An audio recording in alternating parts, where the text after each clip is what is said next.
sunshine isn't bright enough today. Don't you feel it sometimes? You just need to run away. Reach out for the sunshine. Forget about the day. Leave a good time. You need to run.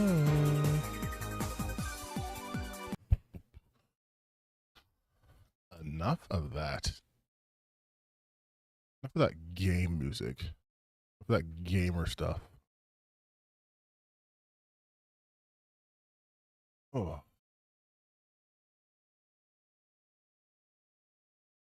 Don't mind me.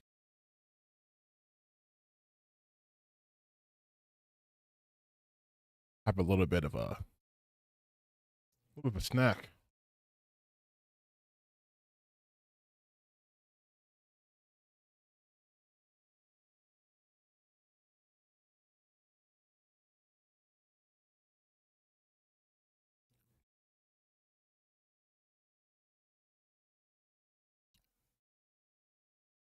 That tasted good. What's going on? Let's see. What's happening today? Oh, I changed my background a smidgen. A tiny bit. A teensy weensy bit. A bit of a green screen. Not sure if I'm going to use it as an actual green screen. Who knows? Maybe. But like, I just want something in the background. Solid. The thing I had before was too see-through. I didn't like it. When light would be on, it would just pour through, so I hated that, so I got rid of it.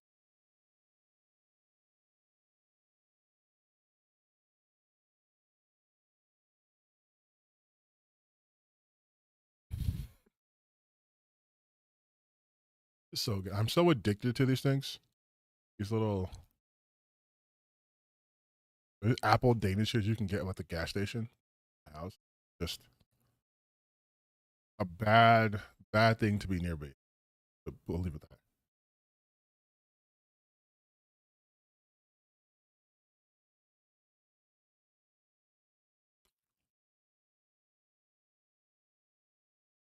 Mother's Day? No, I have plans.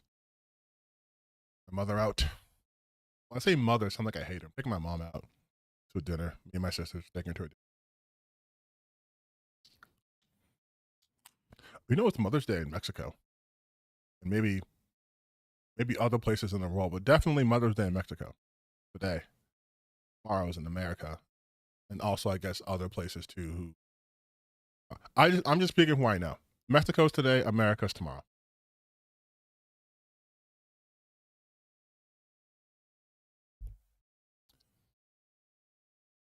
So if you're in Mexico, happy Mother's Day.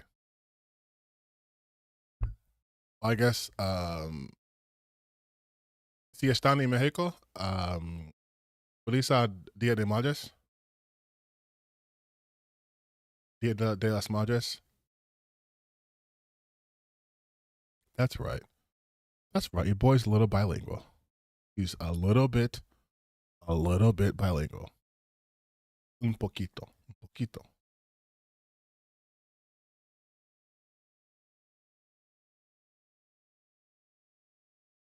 I took him out for dinner earlier today. We never covered anything day of. I mean, honestly, I think doing things on the day of kind of lame. Be different. You know what I mean? Do things on the day before or 2 days after. I'm gonna move it aesthetically. As for my plans today, I don't have much. Usually I'm more prepared, but I sort of like spur of the moment. Well, not spur of the moment for you guys. Well, for you guys, yes. For me, no. But I was like, I haven't streamed like a week. And I feel like part of my routine is a couple of videos during the week, stream on the weekend. We can sometimes talk about the videos of the week and other bullshit. I kind of use this as like I guess if you watch the video, more of like a live sounding board, like, hey, what'd you think? Or blah, blah, blah, blah, blah. Also, I was getting into some shit online this week. I'm not gonna lie. I was having a time.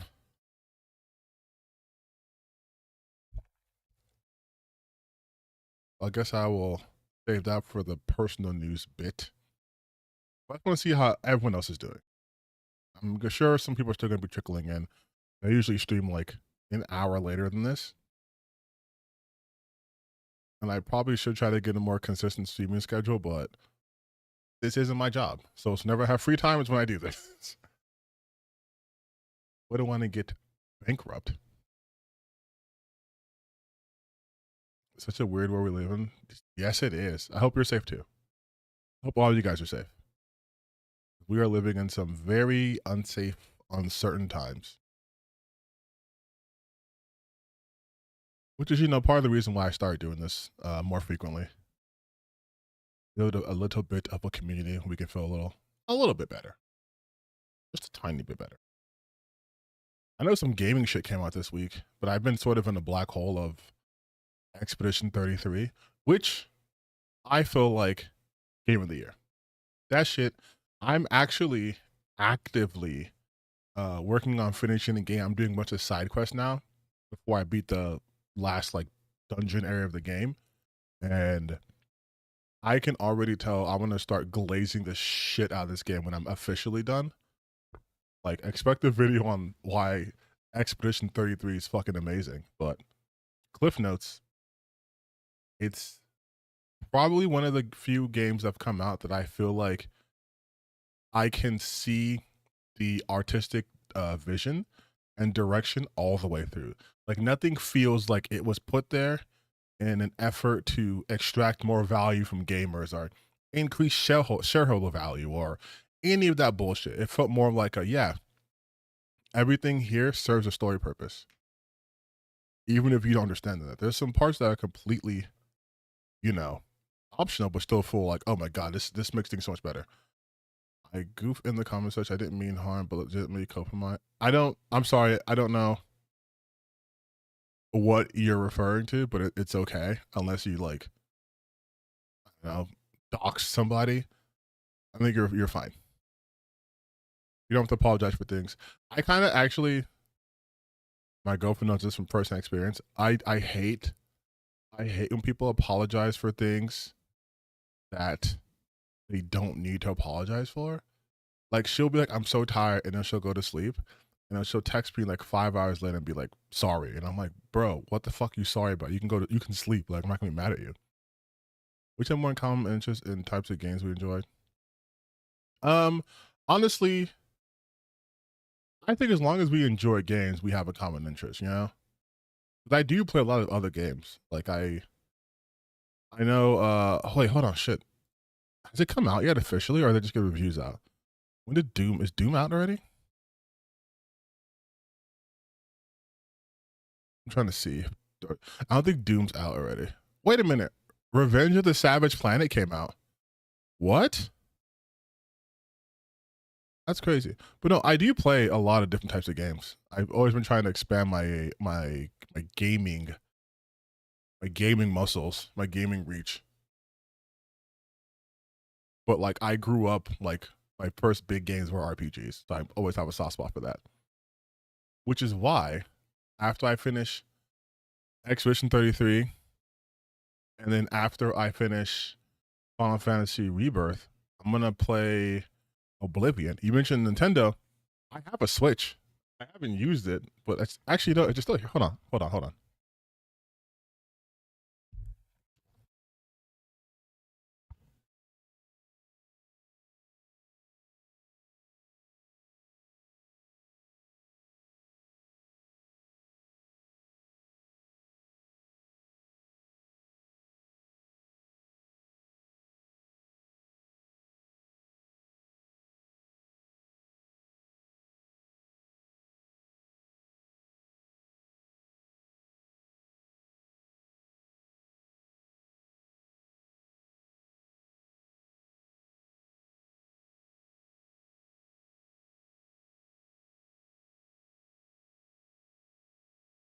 I have a Switch. I haven't touched it in a while. I have Nintendo. I'm gonna actually play because of he's probably not gonna see it, but Gene Park from the Washington Post. He keeps talking about Xenoblade, Xenoblade, Xenoblade, Xenoblade, Xenoblade. So I'm like, you're like, fine, Gene, I'll fucking play it. I'll play Xenoblade. I'll play it. All right. I called it Xenoblade because he says he plays it so many goddamn times.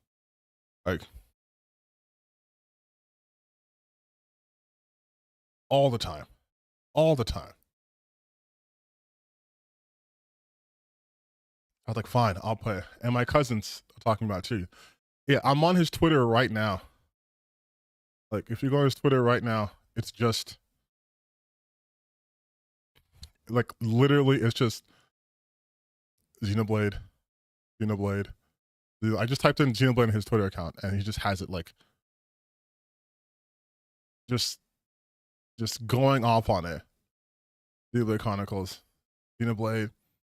Like my man was pushing Xenoblade hard, like hard.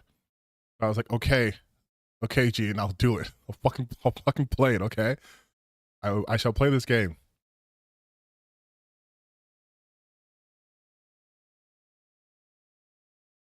Yeah, it looks fun. I was like, okay, I'll play it. But the problem with RPGs is like, if I'm playing an RPG, especially like a JRPG, then I have to play that like pretty frequently, and then it gets in the way of my other games. So I do that ones like I will do this at leisure, and then the other games I want to play or talk about, I'll make videos on that.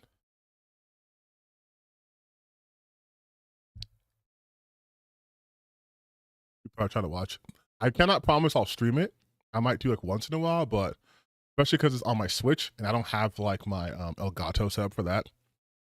I mostly play on PC when I record stuff, so I'll probably talk about it though, like what I'm doing. Whatever. I had plans. I actually maybe today. Do I have it installed already? Do I have those blueprints? I swear I thought I installed it already.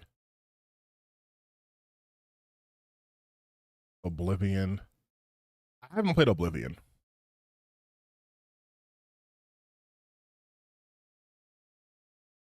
Like I've only played Skyrim. I gotta play Oblivion. Ugh. I have to play Oblivion, and then I'll do other stuff too. But I think today we might play some blueprints. Oh my guys, gals, and gays, ladies and gentlemen. Okay, you know what? Fuck you. You don't get to say ladies and gentlethems. Okay, I get to do this, and I say it's me, your boyfriend slash girlfriend slash day friend's favorite content creator.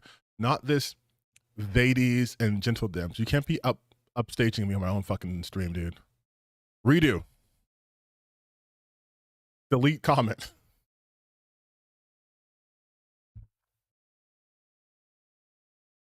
Mons, arrest that man. Happy Mother's Day. How come there's no Happy Children's Day? Wait, shit. Is there a Children's Day? No, for real. Is there a Children's Day? Children's. Oh, June 8th. Oh. National Children's Day, celebrating the second day of June in the United States, has a rich history that dates back to the 19th century. Oh. Oh. But is it like babies? It looks like babies. It's not. What about Adult Children's Day? How about that? Children's Day was a week ago? No, not here. It's in June. Which it can't be right now because I bought my tickets for Summer Game Fest, and that's on June 6th. So if it's already June, I missed it. April 31st in Mexico? Oh, dang. Oh, see, I was saying that earlier. So you're saying Happy Mother's Day because in Mexico, it's Mother's Day today, right?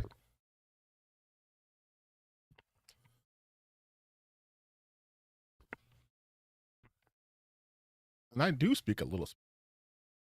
I always contemplated doing a stream or a video and just like practicing my Spanish. So I could extend my reach, get some more international viewers. But then I'd have to make 2 videos. I'm like, oh, it's so much work. Also, since you guys are here, and it's just us people, I wanted to do something real quick because I haven't done this in a while.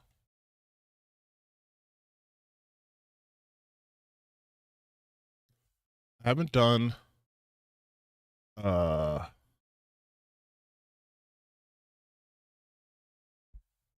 haven't done this shit in a hot minute. I've done this shit in a hot minute. Every day is Mother's Day. That's a lie.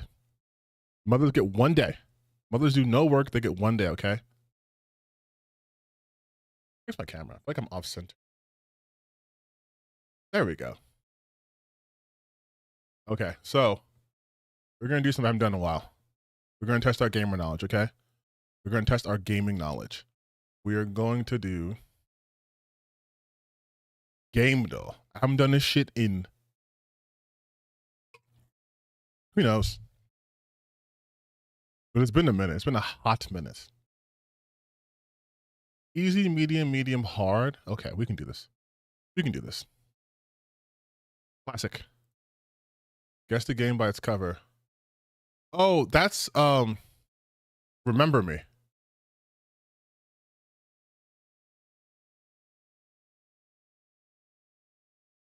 That's right, bitch.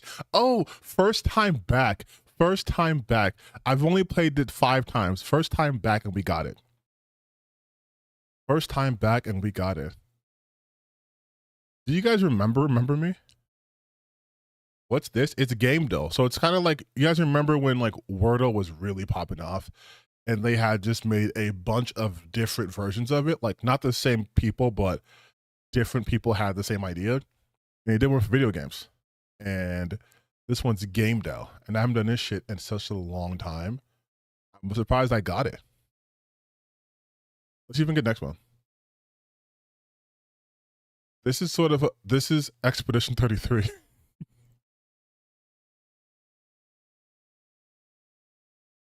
And I didn't get it because of her feet.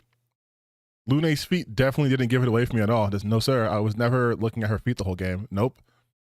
I just knew it because the art style is very distinct and nothing to do with her feet. Yes, she's right. The first game of Don't Nod was Remember Me. I played that. I streamed it on my Twitch. Okay, no, this looks like an older. This looks older. This looks like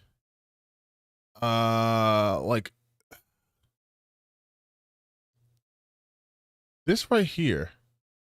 I feel like this is like some like Toe Jam and Earl type shit, like that sort of era.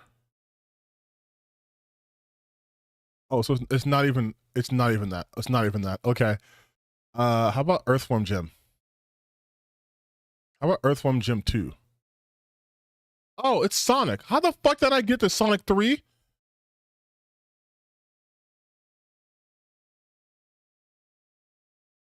It's probably Sonic and Knuckles. Or just Sonic the Hedgehog. Just Sonic. Just Sonic. Just Sonic. Just Sonic. Sonic the Hedgehog new? Not original. Sonic 2. Okay, fine.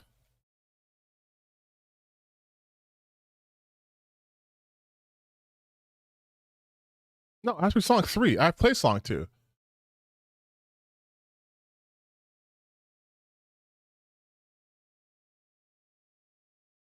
Oh my god. It is and Knuckles though. What the fuck? What the fuck? Well, actually, no. Technically,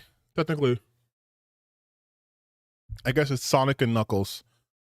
Is Sonic? So Sonic 3. Little trivia for you guys.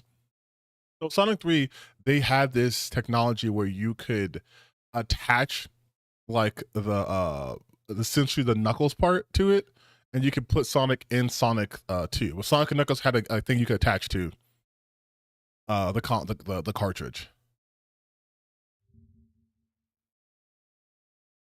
Like you could attach it. cartridge attachment. You could attach it to like, yeah, see right here? Yeah, it's called like lock on, I think. Yeah, lock on technology. And you could attach it to the other games.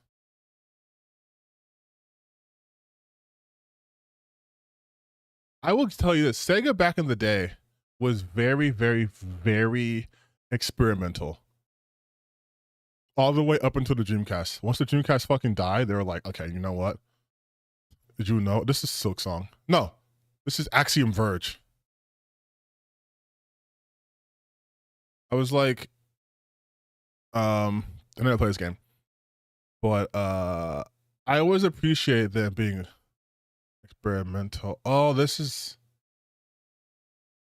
this a Souls game? Is this Souls? Is it Demon Souls? Dark Souls, Dark Souls, Dark Souls, Demon Souls. Boom, bitch. Oh, this isn't count. This isn't even out yet. This is like that this game. This isn't even fucking even out.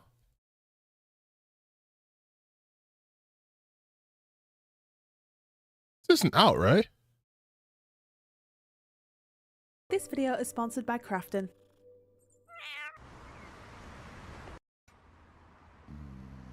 How many views is good? In Zio, is that even out? Like for real? Oh, it came out a month ago? Oh. Why I regret buying in Zio? Yeah, it looked like a fucking fake AI game. Do you guys remember when this trailer came out? Do you remember when the trailer came out? And everyone was just like, what the fuck is this? And I was like, oh, this is AI. It looks boring and bad.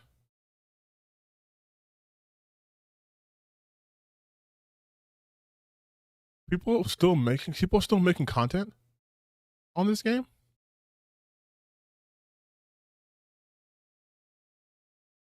Apparently it's very popular. Okay, hold on. Hey, just so you guys know, this is an ADHD stream today, so we're gonna be all over the place. Just us, just so you know.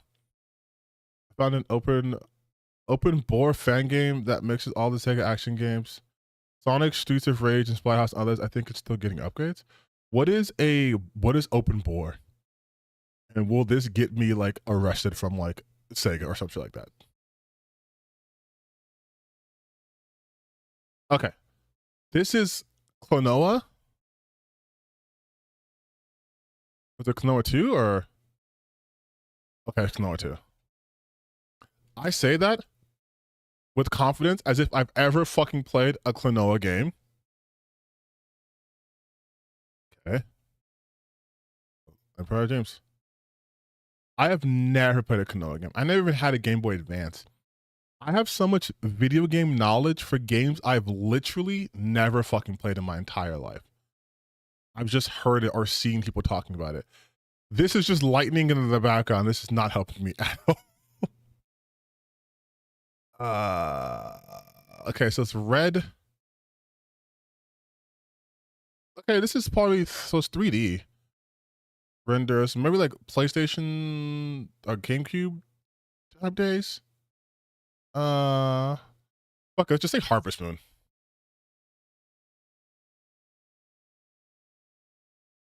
Oh, it's Hello Neighbor. Probably Hello Neighbor 2, right? Yeah. Yeah, this fucking series was supposed to be like a... Is this Ride to Hell? Retribution? No. Wrong song. Oh, this is like a zombie dude. Wait, what is that? Is this House of the Dead? That's what I'm talking about, y'all. I don't know. I don't know why I have all this knowledge of just like video games I've never fucking played. I mean, granted, I have played these games in like the arcades, but a lot of these games I've never played. This is Oblivion, which I already said I didn't play. Oblivion Remastered.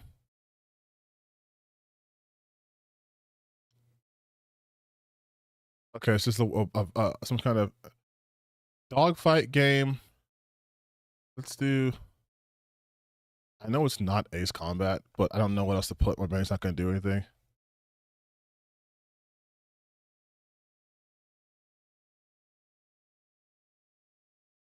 What the fuck had planes? How about air? How about just air combat? I did it twice already? Oh shit. Talking we could right now have involved in Lorenzo Soil. That song is too good for that dude. Wait, what is Lorenzo Soil? Also, what the fuck is this game? This shit is like.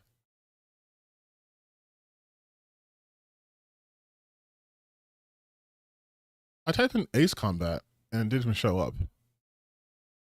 How about flying? Fly? Kyo Flying Squadron? I don't feel, bro. I have no idea. I have no idea what this is. I have no idea what this is, dude. And I know it's not advanced, but I have no. Okay, something with a 2 in it. It's something with a 2 in it. Arma 2. I know it's not Arma, but 1942. Okay.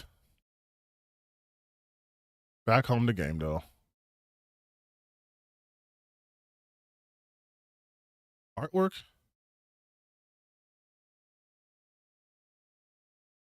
Okay, this is a car, not a regular car. This looks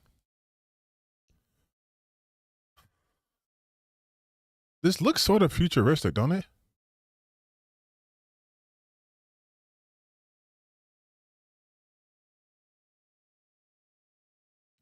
I'm not an Earth Wars Gym fan. I've only played the first one like years ago when like the only systems were out, like SNES and Sega. Wait, what the fuck is this?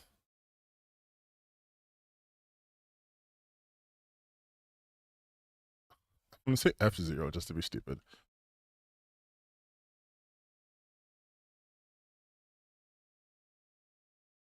But I think is the person standing in front of the car important? It must be if they're blurring them out. Because this isn't like a regular car game. Is it like? No, it's a fighting game.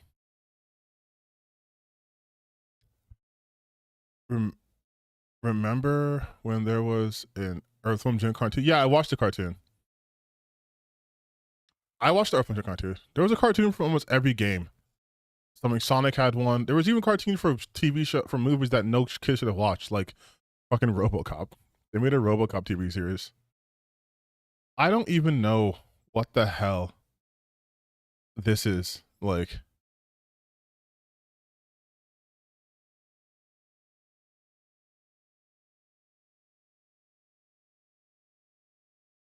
I don't. I have no idea, dude. If it has to do with cars and racing, I'm not good at it. I don't know to even guess. Oh, it's Jack X Combat. That's why I was like, oh, this looks futuristic. What was one before? Okay, this is a Battlefield. Oh, maybe it's just Battlefield. Maybe it's just Battlefield. 1942. Correct franchise and saga. It's Battlefield. It's the 2042 one, right? But no, this is like the war shit. Okay, I'm gonna say Battlefield 2042, whatever. And maybe I shouldn't have doubted myself. Nope. Okay, how many? Battlefield 1, but like the new one? Okay. Battlefield. Okay, so it's not. I'm gonna say I have not played a Battlefield game. Oh, no one yell at me. It's either Battlefield Bad Company or I'm gonna say three. Okay, Bad Company.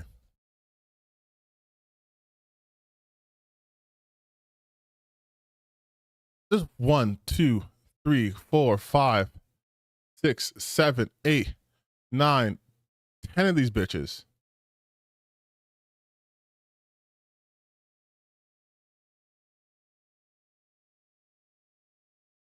Battlefield 4. I thought I said 4 already. No, I'm redoing this one. That's bullshit.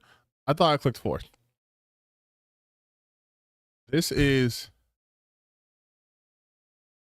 this Monkey Island? Let's return to Monkey Island.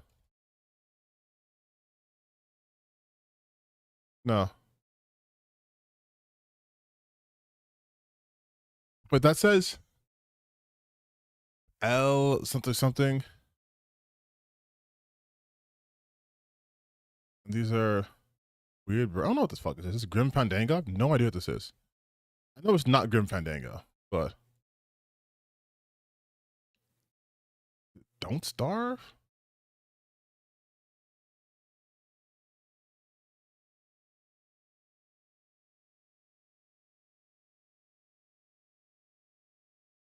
This is definitely a point and click.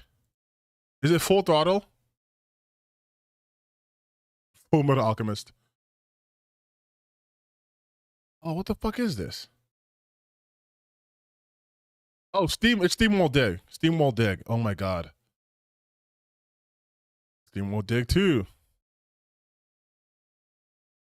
Oh my god, dude. Oh. Oh, I think we're tapping out. I have no idea. I can't even guess this.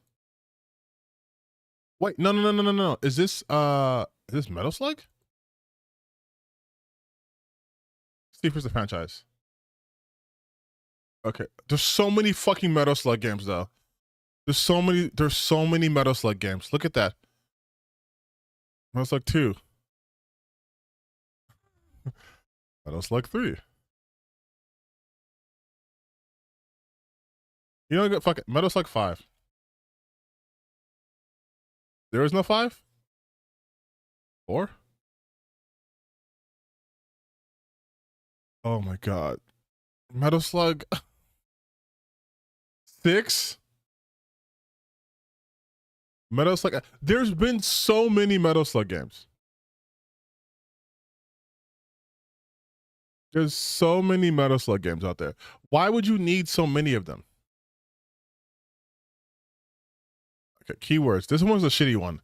This is the one where, hey, I know this background. I know this game.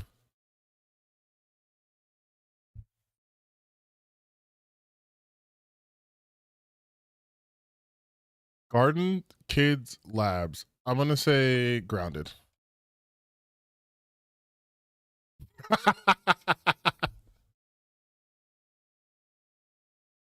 Oh, it feels good. It feels good to get it right in one. Getting shit in one always feels great. Always feels fucking good. All right. This is the shitty one. This is the one where you have to do a bunch of you just start from somewhere. So you just type a game and start from there.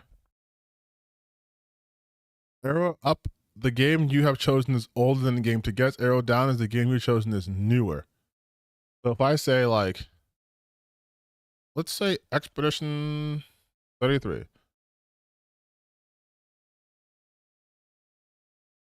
So Cope. Trump sculpts action figures using his own. Oh, okay. That's weird.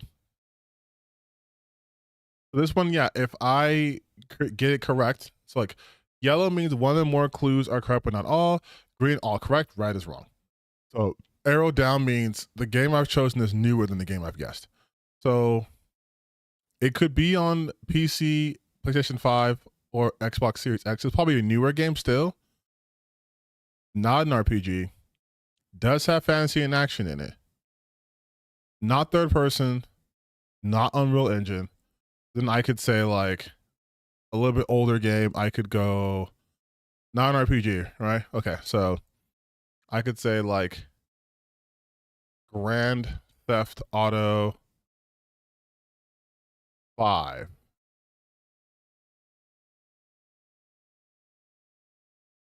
Okay, so now I know it's older. It's older.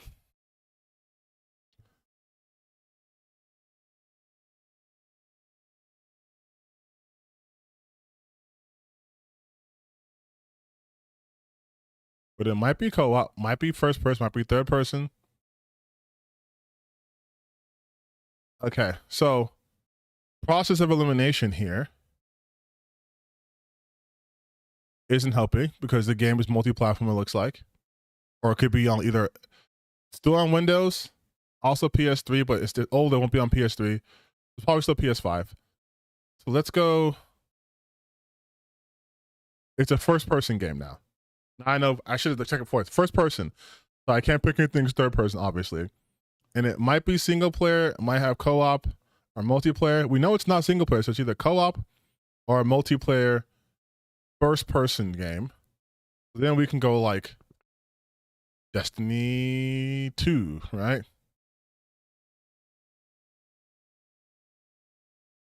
Okay, so we got the year. We have the year now. The year's done. That's all we have. It came out in 2017. It is a first person game in 2017 that is not single player, but is literally could be anything else. It is action or so it's definitely an action game. First person action, 2017. And it is not an RPG. It's an adventure, shooting adventure, so first person shoot. Then we can do like when did like Halo Infinite come out?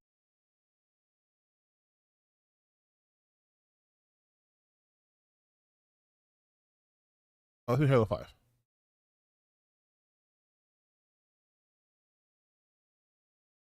Wrong franchise. Okay. Well, okay, we know it's not a shooter now. It's not a shooter, and it's not an RPG, so it's an adventure game. In 2017, a first-person adventure game. I'm trying to think. First-person adventure game, 2017. I'm not really good with the years.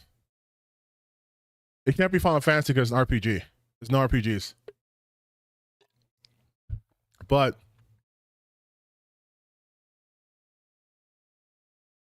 2017, not a single player game. So it's a co-op game, probably a multiplayer online game. First person adventure. When did fucking like Roblox and shit come out? When did Roblox come out? When did Roblox release date?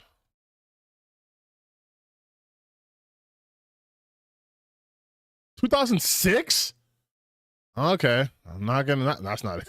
That's not it at all. Shit.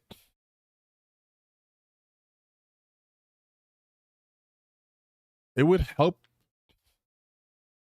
Oh yeah, I can't pick thing third person. Is Halo Wii third person? I guess whatever. It's first person. Not it's a first person, but it's not a shooter. Wait, that should help a lot actually.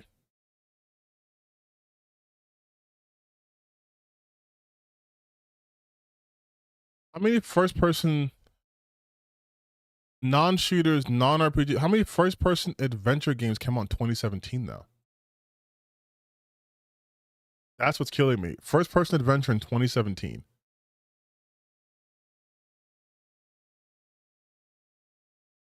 can't think of.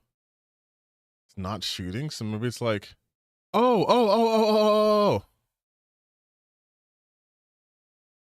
It was just Catalyst came out in 2017, right? Oh my god, no. Okay, but we know it's first person. It's not part of Mirror's Edge. What the fuck? Not a platformer. It's an adventure game. It's an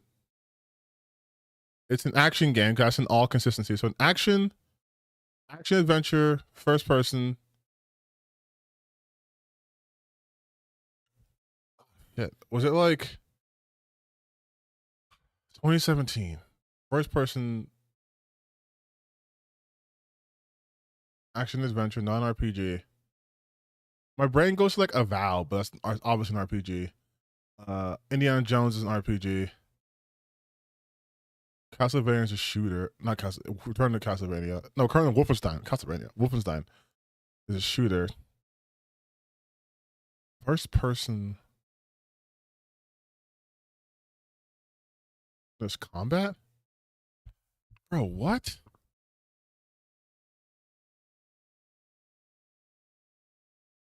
I need to know. Okay, so it's for sure not single player. It's a multiplayer game. So first person multiplayer game from 2017 that is an action adventure with no shooting and no platforming. 2017. What is like Ark Survival? What was that? Was that 2017? Oh my god, no. What the fuck?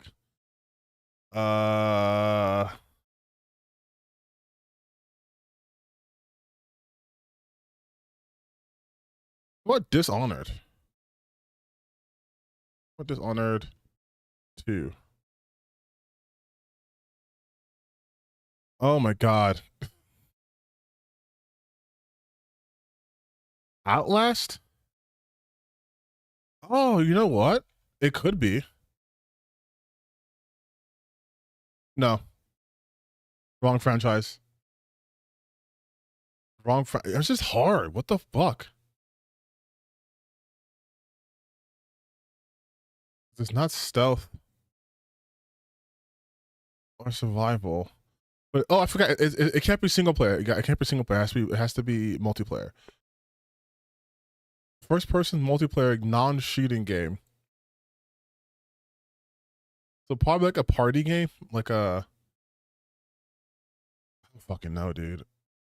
Like a party game, like a. What the fuck? I can't even think.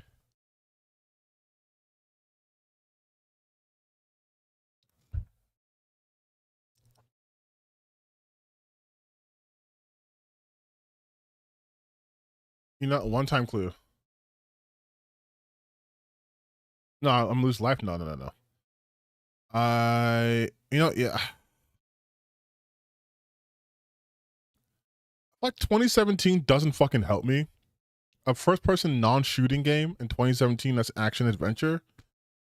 First person, dude, I don't know.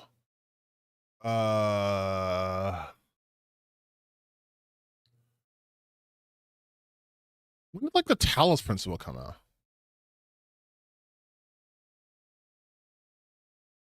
Okay, so we know it's an indie adventure puzzle game that's first person.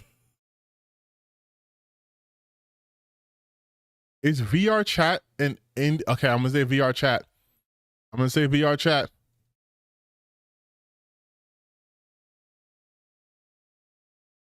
We were here. I would have never guessed this. What game is this? That's the point. We're trying to figure out what game it could be. This is why this one's so fucking hard. Because like you just have to like know the game. Like, I would have never gotten this. I would have never gotten this.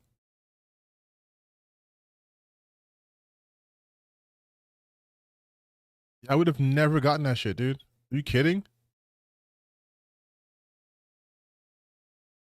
I would have never gotten it. Ugh. Well, see, this is why I don't play this shit that much. They'll throw some bullshit at the very end.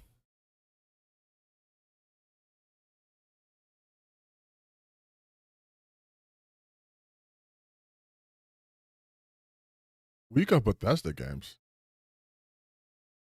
Okay, hold on, wait. Hi-Fi Rush. I don't know what that means Bethesda games.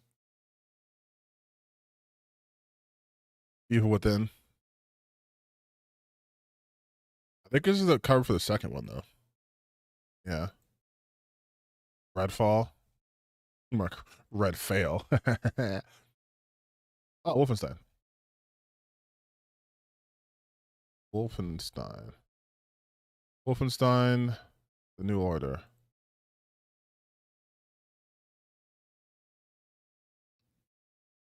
See, and this is why I don't know. I don't know Bethesda games like that. But it looks like oh, this is probably just a Fallout. This is probably like Fallout.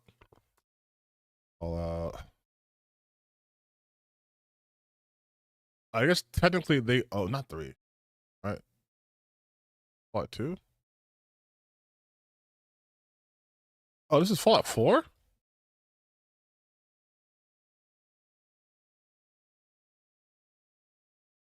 Fallout 76?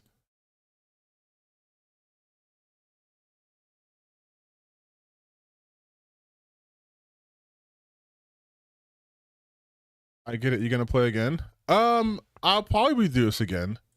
Like I said, this is sort of like today's stream was sort of like a haphazard ADHD stream. This is Prey. Great game, by the way.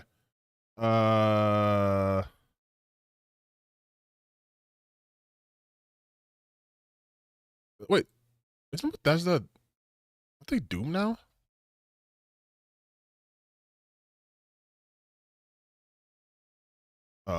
Doom. Doom 3. Doom 64. Not Doom 64. Yeah. Tokyo Ghostwire. Ghostwire Tokyo. Deathloop. Easy. Maybe I do know more Bethesda games than I thought. This is Rage 2.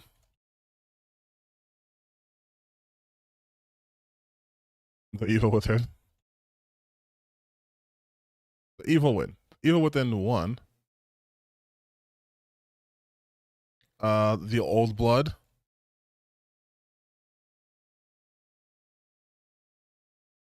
This is Fallout 3.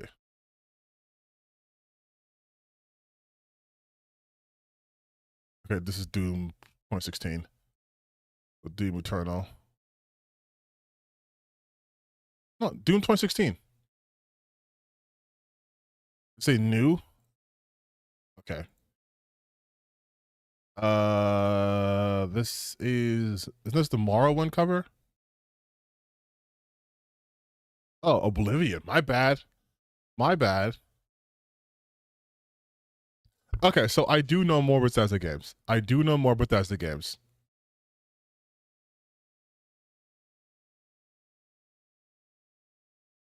It's just...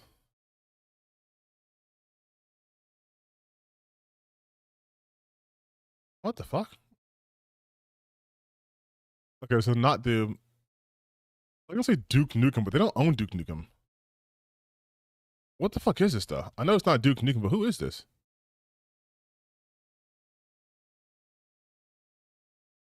What the fuck? I don't know who.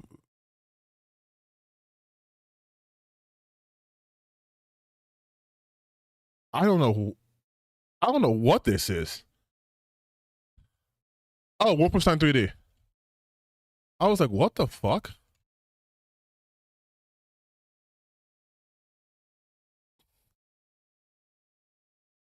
Dishonored 2. I didn't even know, like, Dishonored, that's either. The Dishonored series, fucking amazing, by the way. It makes me so mad, the new Colossus. It makes me so mad that they got rid of Arcane Studios. Rage. Why do I know so many Bethesda games? I'll know like 3 of them, and then it's just like, I don't know. This looks like this could be like Elder Scrolls or some shit.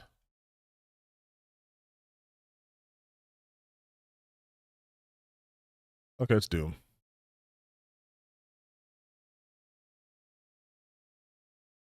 Not Doom. Fallout Tactics?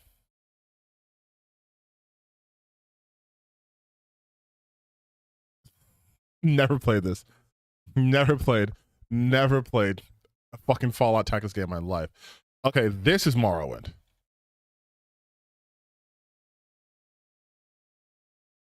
This is, what's that new one called? What the fuck is it? Oh my god, why can't I remember the newest game? It's, oh my god. What the fuck? Starfield, Jesus Christ. Oblivion Remastered. Oblivion Remastered.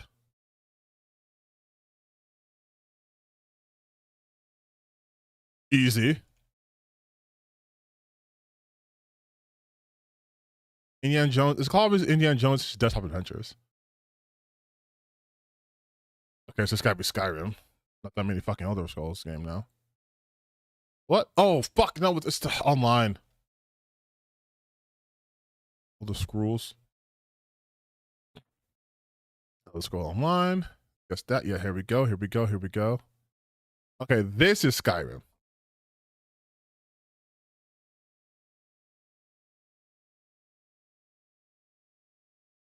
Quake? They own Quake?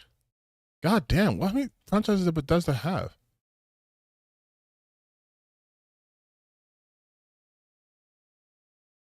This is just the first Dishonored.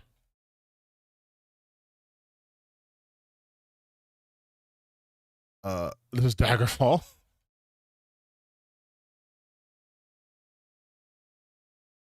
This is, I guess, like the Elder Scrolls, right?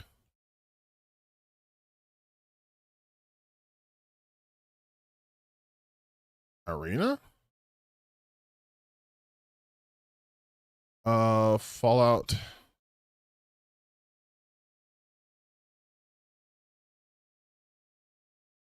Fallout. Oh my god, there's too many fucking Fallout games.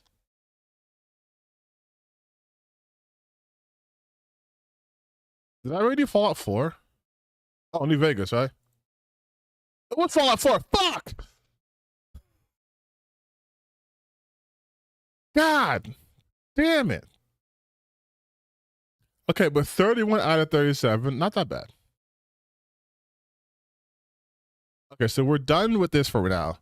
I might come back to this later, but I want to talk a little bit gaming news, and then we can play some blueprints after this, because I'm pretty sure at this point it's done downloading. So, in some cool gaming news, we have Giant Bomb. Giant Bomb is back. Giant Bomb had originally been owned by Fandom, and then they fucked up. They started doing some restructuring, and then Jeff Grubb left. But then during PAX East today, they announced that Fandom sold them Giant Bomb. So they are now fully independent. Giant Bomb staffers buy the game website from Fandom. And let's just read it.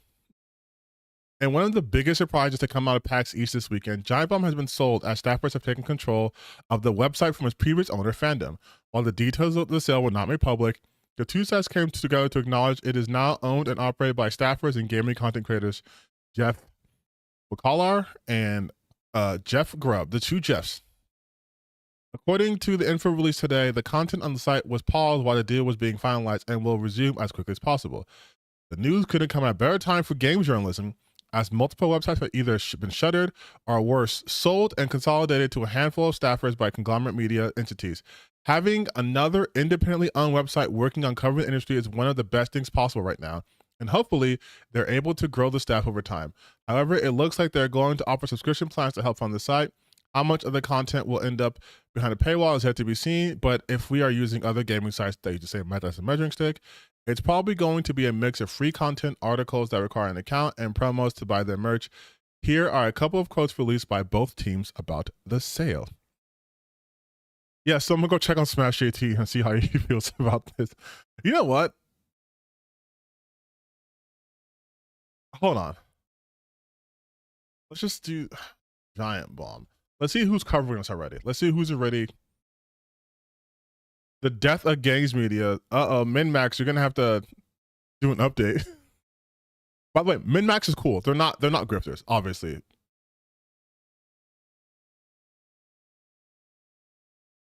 Did we just watch Polygon and Giant Bomb die? Okay, so also Enzo. Oh, here we go. Hypnotic. Activist website Giant Bomb implodes from within as nearly entire staff abandons the company. Oh man. Damn, I guess stealing stories wasn't as profitable as I hoped. The irony of a fucking group like Hypnotic talking about like stealing stories wasn't profitable, as if you don't do the same thing, but to a worse degree. Not to say that Jeff steals stories. That they're still upset about the whole Jeff stole Smash JT's fucking or Grums's byline or whatever. It's the reporters. But there's gonna be a lot of updates. A lot of updates. Giant Bomb gets grubbed. Kirsha gets canceled. Smash cast. Oh yeah, notify me, baby. Yeah, right. Get the fuck out of here. Notify me. No.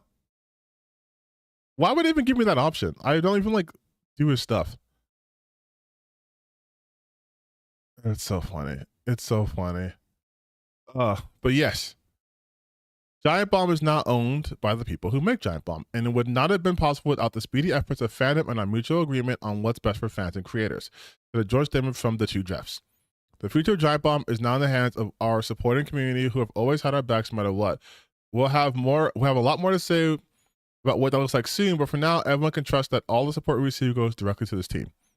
And I think, honestly, this is probably going to be the immediate future for a lot of gaming websites, especially, like I said in my video, when I was referring to the legendary drop through, I was reacting to that.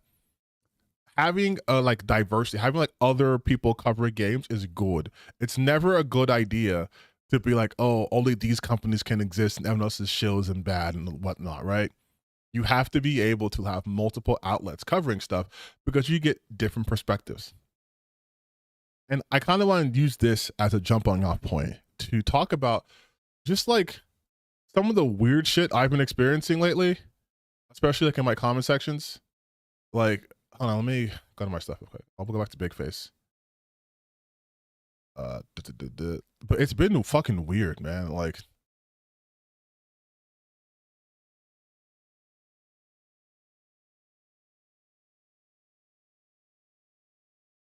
I can go to the comments here. Like, I had people on that video going like, you all here live in a pathetic echo chamber that only accepts your opinions. I've had people come to my page and be like, hey, you know what? I gave it a good, honest listen, didn't vibe it to be honest. And I've seen some of that stuff. And I'm just like, It's fine if you don't like my content. Like, I really don't give a shit about that. Like, you're allowed to not like it. But some of the comments people leave are so just baffling to me. I'm just like, why are you doing this? Like, you guys see, you can see my YouTube page. My YouTube page isn't something that's like super fucking massive. You know, I don't have a ton of followers or whatever, and that's fine. Like, I truly like, I appreciate everyone who follows me and supports me in any way, shape, or form. But it's so weird to me that people get so hung up on like the views and on like, oh, my channel's not growing and this and this and that. I'm like, are you only doing shit for like channel growth? I only bring up views when other people bring up views. But ever since I got sort of into it with this one creator, people have been coming like, oh, you don't get views like this either. And I'm like, what are you talking about? Like, they just start making shit up. I'm trying to find it because on one of my community posts, and I will show you guys in a minute.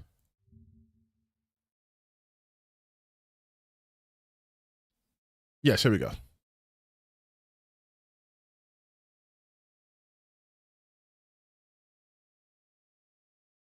Ba, ba, ba, ba, ba, ba, ba.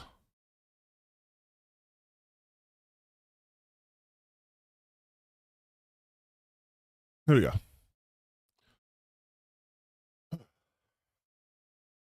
So this is what I posted 2 days ago. There's a YouTube creator named Trays, aka a Griff God, posted about how he was losing viewership. And he gets on the internet and he starts talking about it. And he goes, in January, I had record viewership. Every video I dropped did 2K or more views. I even had a 100K view video for the first time. Today, I can't get a video not about a listen or content to do more than 600 views. I recently had a video top out at less than 250 views. Haven't had that happen since 2023. My latest video got less than 100 views in an hour. That hasn't happened almost 2 years. This has been going on for almost 3 months. And then he goes on the comment section. Yeah, I think I'm taking YouTube hiatus. Damn, does seem that bad? My channel is literally dead and it's probably going to bankrupt me. How so? And then he repeats himself. I don't even understand how the channel bankrupts you. But I responded to this on Twitter, and I did it in a way, granted, probably not the nicest, but I do have very limited patience for these people because I've been trying to help them for, it feels like, forever. My response on Twitter was as follows.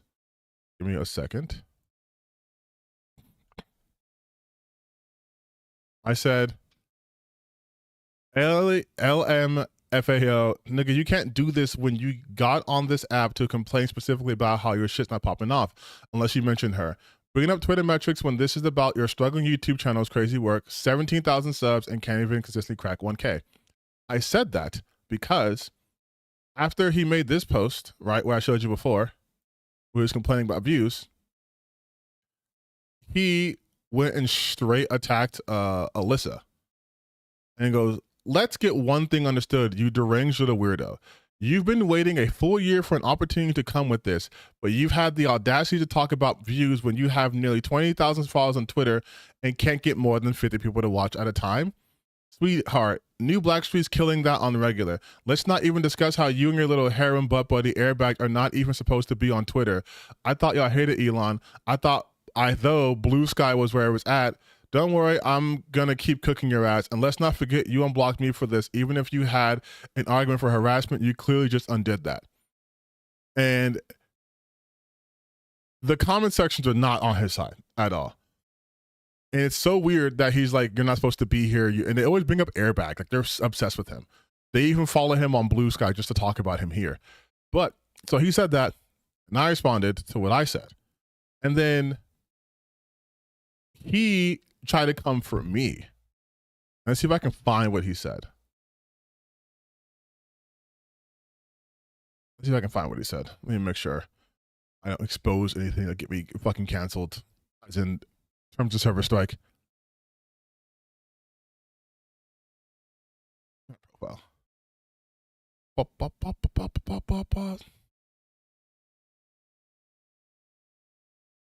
Oh, why do I do this so much? Why do I post so much? Here we go. So he got mad. He got mad at me. He got a little bit mad at me. Hold up, you mush mouth sit stain. Don't come over here talking shit now because you think you got a little back. I've been clowning your big puss ass for months and you've been acting like you didn't see it. Now all of a sudden you got some shit to say. I've never seen it. Nigga, you better hope to God this slump continues, because if what I just learned is true, not only is my shit about to snap again, but you're gonna want to block me like Alyssa scary ass did when I get done with you. He has nothing about me. There's nothing. And then the people following him are 8-bit Eric. Like there's nothing. Like what did he learn about me? There's nothing to learn about me. And then I responded with, bro, you cannot be trying to act tough when you're crying on the internet and I need backup. I'm not the one tap dancing with biggest for views. Which one of us has been listed in a lawsuit because they're so unoriginal they have to regurgitate talking points? Play the lotto, not me. And that's kind of where things ended for now. Who knows? He'll probably make a video on me later on, whatever. I don't care. It is kind of funny. He said I didn't see his videos. I didn't see your videos. I don't watch you, which I guess is part of your problem. But I bring all this up because it's very, very important, once again, to remind you guys that trying to build anything off of harassment, off of being a hater, is building a house on quicksand. You have no stability there. When people come to you just for blood, just for like blood sport, that's all they want. You're not going to be able to diversify. You're not going to be able to do other shit because all they want from you is to just have someone who's mad for them and tell them to be mad, and they get the little fast food, they get their little hit, and then they leave. That's why I have always been saying, when I say these people aren't talent, they have no talent. They're talentless. When you have no talent, it's easy. It's so easy to just go and be like, I'm gonna be a rage baiter. I'm gonna talk about these people and call them names and all this stuff. It's like, okay, so you hate this person. Cool. What else do you provide? Like all the people who were attacking Alyssa, right? And she will tell you herself, Alyssa's not famous. She's not a well-known figure. She's not this big name in gaming. Like those aren't going to get you the views. And the people who are right now getting views off of it, they are already bigger content creators. You're cannibalizing your own audiences. And I've been saying that for months and it keeps happening. You're saying, oh, it's a slump. It's not a slump. You have conditioned both your audience and the algorithm to only push your shit out when it's insightful, when it is controversial, when it is harassing, when it's that sort of rage bait shit. That's when your content is pushed out. I have the same issue. When I talk about games, it gets seen a lot more. When I play games, it barely gets seen. Why? Even though I have the same audience, what's getting pushed to them are the things they were watching before. So if I diversify my stuff early, then I don't have to worry about that. But this is the audience I have. My audience prefers when I talk about games, which is fine. I'm a yapper. And I can talk about a multitude of games and multitude of stuff within the gaming industry from the consumer side, right? Because I'm not in the industry. I can make educated guesses, but I'm not in the industry. Well, that's why you guys watch my videos. For my opinion, my insights, things I want to talk about, the conversations I want to have.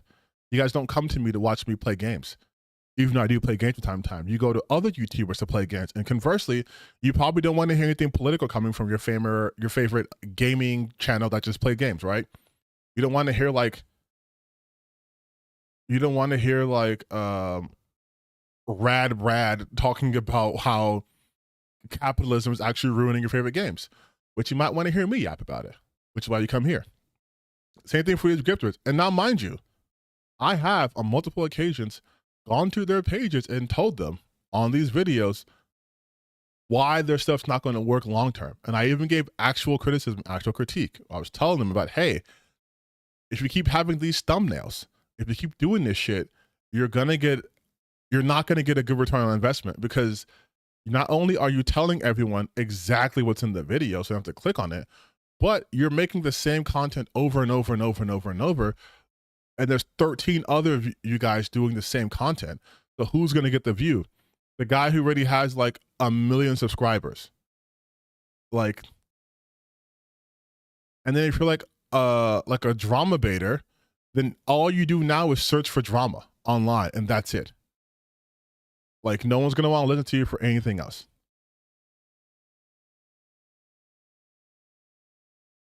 Like, I don't know how else to put it.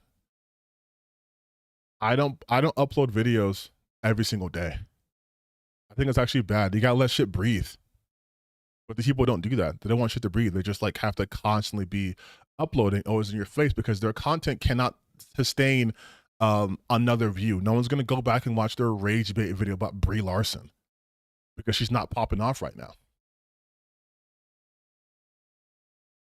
I might, it's just basic shit, but they don't want to do it. Oh, so I was not reading the chat. I'm so bad. I can't listen. You've only done 2 self-shares. You might as well take the L on this one. I mean, yeah. Hell yeah. Blunty does game stuff, but he's also made content against the chuds, and I found that reassuring that gamers like us who are sick of these clowns. I don't like Destiny, but he and Ackman had a great comment the other day. Did you see it? Him and Destiny? What? What? Ackman and Destiny? Oh my god. Ackman tells Destiny the problem with the left. I'm sorry. I have no real strong feelings with about the Ackman. I am not gonna watch the fucking Destiny thing. Like I'm straight up not gonna watch that. I don't. Oh, and apparently this is even the first time they've, I guess, not collaborate but work together. But yeah, no, I'm not gonna watch that. That's a no. That's a no from me, dog. I already do a lot of brain rot content. Don't like Destiny. Destiny is dope and probably the best left-leaning commentator. I would not call him the best left-leaning commentator when that guy's pro-Israel. Destiny is he does agitprop. Destiny literally is a contrarian. He will say anything to get him views, to be more controversial, so people can debate him. That's what Destiny does, and he will tell you that. That's what he does. Like, I don't think a lefty commentator would be like, actually, what's happening is real good. I don't think that's what they would do. I wouldn't do it, at least. But as far as it goes, yeah, I don't want Destiny. Like, it's not my thing. But I will say, speaking of left and right content creators, I don't know if you guys noticed, but another tower has hit another tower. I messed the joke. I feel like Ethan Klein. Fuck. Another Vice article has hit the towers, you guys. It's another Vtubing article. And it's starring, guess what? You'll never guess who this is about. You'll never guess who this one's about, too. It's Kirsha again. Not just Kirsha, but Kirsha's in this one again, too. And since I have taken upon myself, for some reason, no one asked me to do this, by the way, but I've been trying to research more and more into the Vtubing scene. And the more I look into Vtubing, the more I'm like surprised at how shocked I am of what's happening, if that makes any sense. Like, hold on. What are you talking about? Left-leaning commentators are not singular in views. They are diverse. Yeah, I know they're diverse. The problem on the left is we all hate each other. That's the problem on the left, okay? There's no unity here. But even so, I do not think you can be left-leaning or left-wing and support genocide in any way, shape, or form. That's the thing. You can be super pro like sex work and pro immigration and pro all these things, but if you're also like genocide, okay, no, sorry, I don't think you're a leftist. But yes, now here is another Vice article about bigotry in Vtubing, which I gotta say, after having certain conversations with a couple of VTubers on my Twitter, it does make sense when you realize this is part and parcel with the anime community. And I'll explain what I mean by that after we get a little bit into this article. Oh shit. Update. Since the publication of this article, harassment against me has become particularly egregious on Twitter. An anime themed tea company told me to kill myself. A right-wing VTuber fan encouraged me to buy rope to hang myself. If I had a freak like Anna Valens attacking me and slandering me, I would just remind him that this item right here is very cheap and value for the wallet. Oh, what the? What the?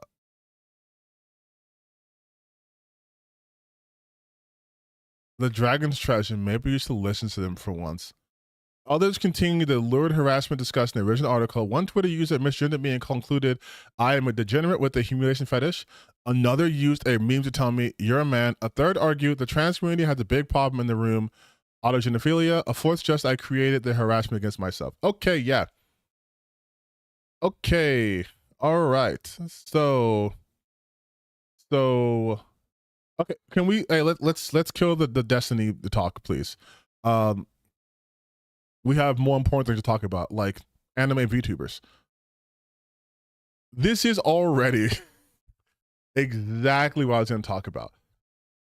There has been such insane levels of bigotry in the anime community, honestly, for years, that kind of went underground because people didn't really put eyes on anime. When anime was just like in the cracks of the internet, right? You had these forums and these people who could be as awful as terrible as they wanted to be. You often saw them as like gatekeepers. They'd be the guys who were like, oh, you're a woman, you like anime? Name 5 animes, and they can't be popular ones, right? Can't say Naruto or One Piece or Bleach or Dragon Ball. You gotta give me one of the deep cuts, like those kinds of guys. But then if you go like a layer deeper, you get to the real like incel level hatred of women and people who are different from them because they've internalized the treatment they got from other people who bullied them. And those guys were kind of in like the deep recesses of the anime community, but we kind of kept them at bay. A couple would sneak up and we put them down. But as anime got bigger and bigger and bigger and bigger and more people got into it, these guys got angrier and angrier and angrier. And now you have an entire vehicle of content created to sort of play upon that. Having like anime waifus is a joke to a lot of people, but to a lot of these guys, it's not a joke. It's their bread and butter. They love that shit. And it's people who are exploiting that. And they can tap into that rage and anger. And you're seeing that right here. You've probably experienced it. If you've ever been on Twitter and saw an anime PFP, especially if it was like a lolly, especially if it was like K-On! Or some shit, you knew you were about to be hit with some of the most egregious amounts of bigotry you could possibly imagine.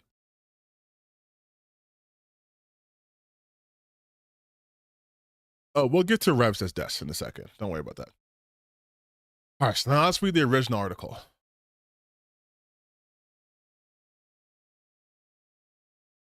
Hold on, still going? Oh my God.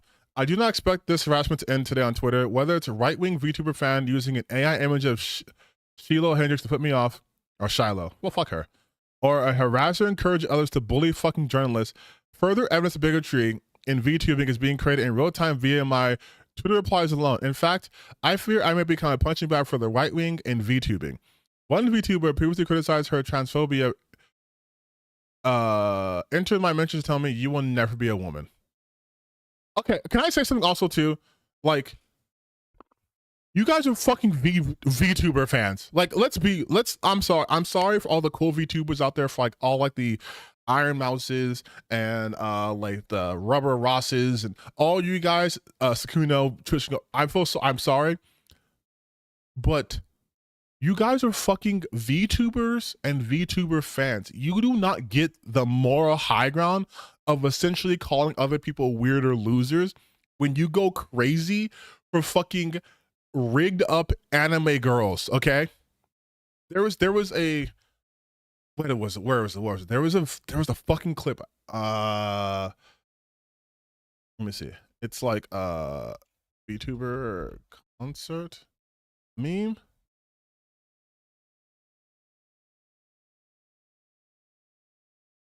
This shit. So apparently, this video blew up. For context, this is a Vtuber concert in Thailand, and the reason it blew up because this happened.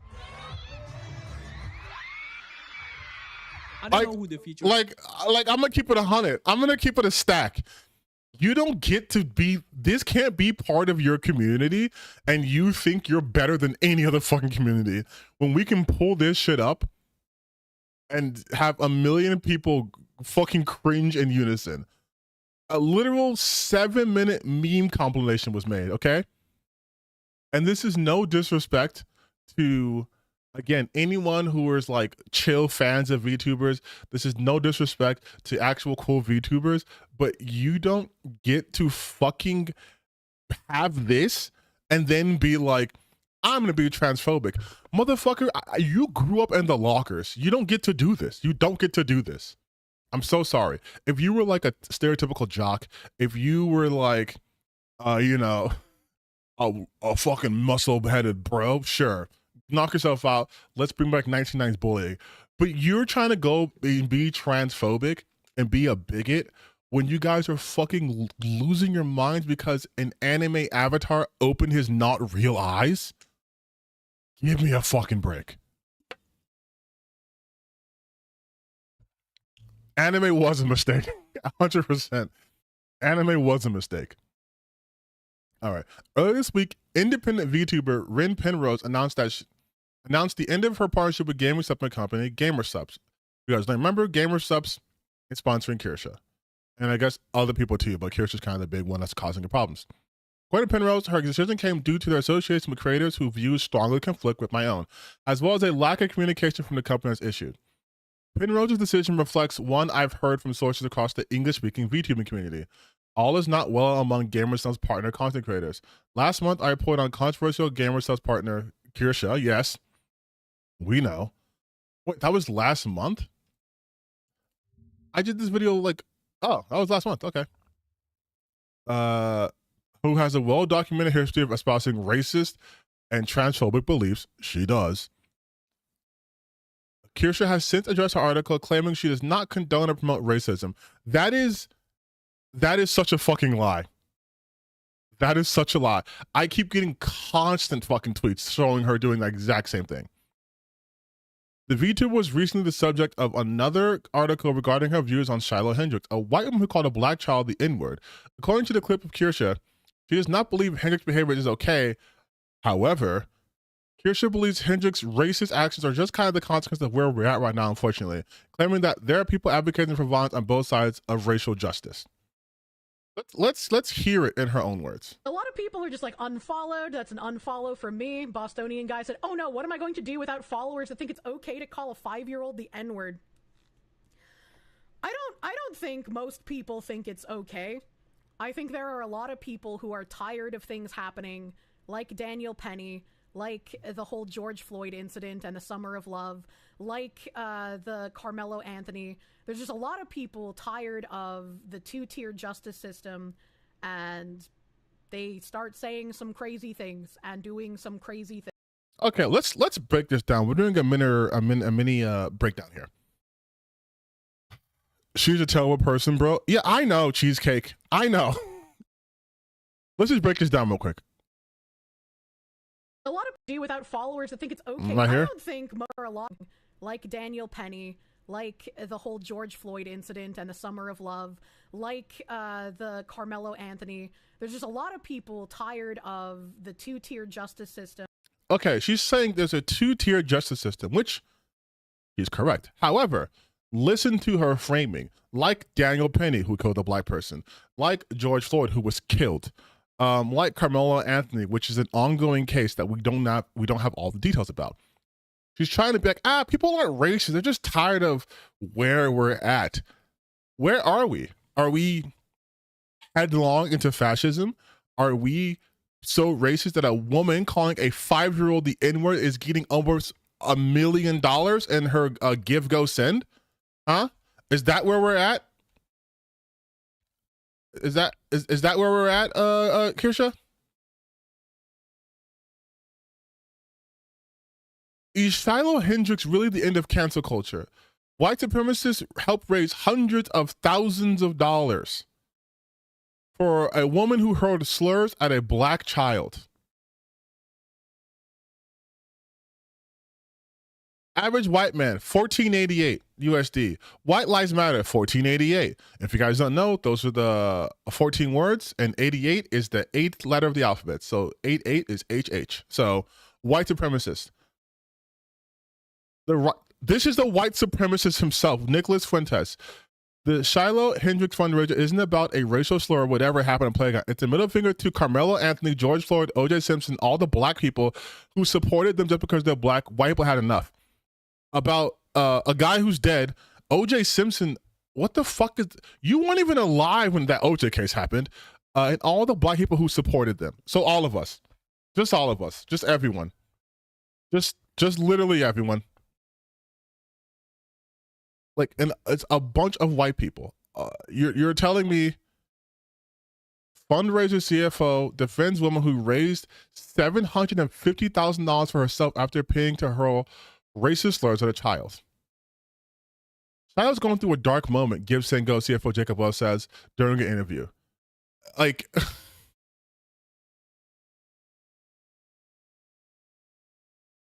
like what would she need? What would she need $750,000 for? We're calling a little black 5-year-old child the N-word. But that's where we're at right now. People are just tired of the two-tier justice system. George Floyd is dead, and you guys keep bringing him up more than any black person I've ever seen. What else? Daniel Penny didn't go to jail. So what are you talking about? Daniel Penny literally beat the case, and he got a job. He killed Jordan Neely. He was found not guilty.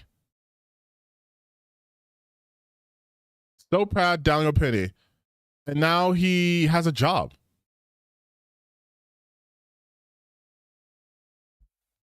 Daniel Penny was hired by venture capital firm Andreessen Horowitz in 2025. So he has a fucking job as a venture capital firm. Like, what do you mean two-tier justice system? That's what I was talking about before in my other video, if you guys want to watch it, about when I said these guys are getting weird. It's she won't just say shit. She wants to dance around it, but her rhetoric is very obviously that of white nationalism. Like, that's her whole thing. But yeah, dude, we're tired of this two-tier justice system. And they start saying some crazy things and doing some crazy things.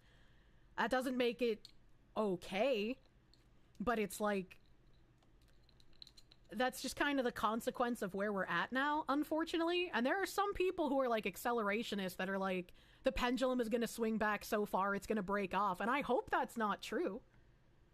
I don't want to see that happening. I don't like seeing this kind of, like, violence towards other people. Like, not that words are violence, right? But there are people advocating for violence. Words can be violence. What are you talking about?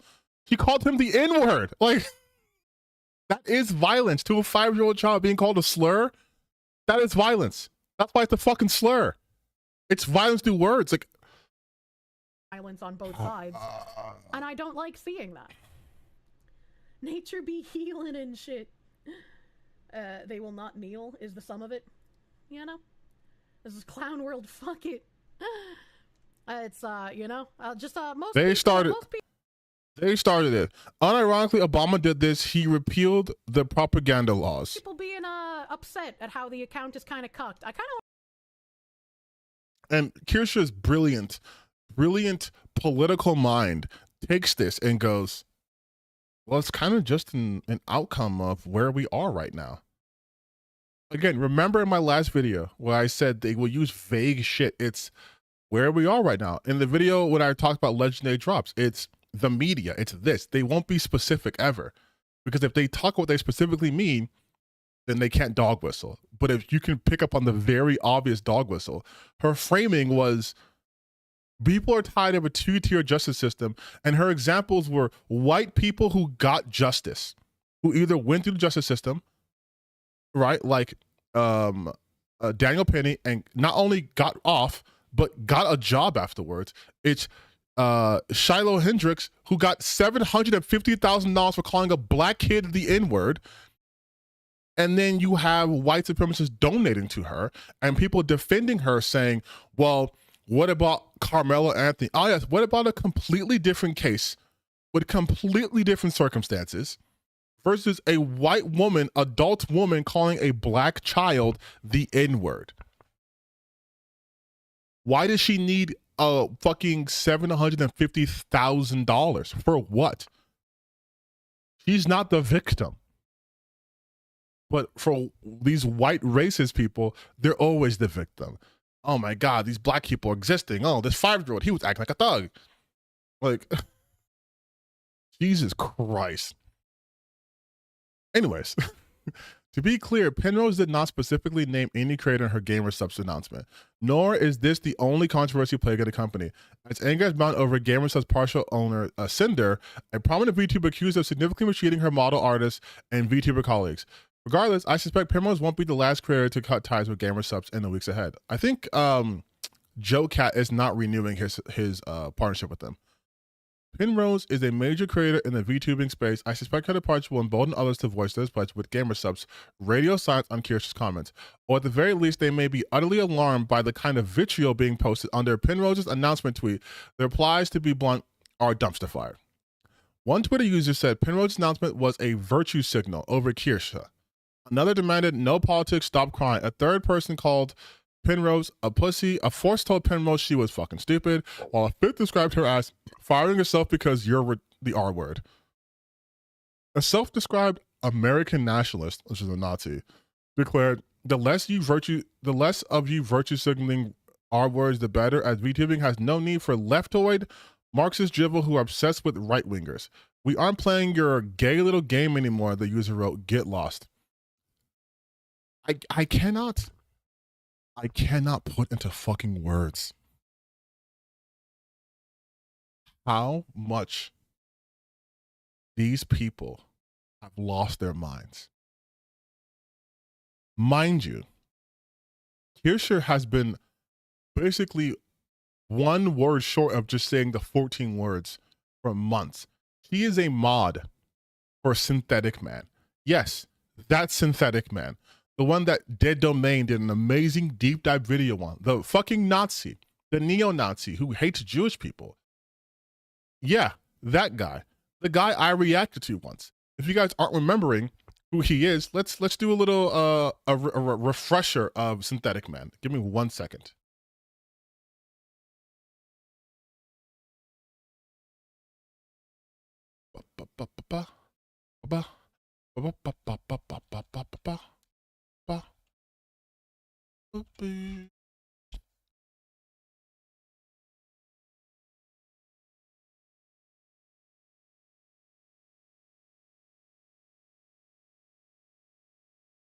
Let's just get to, despite my let's just get to it.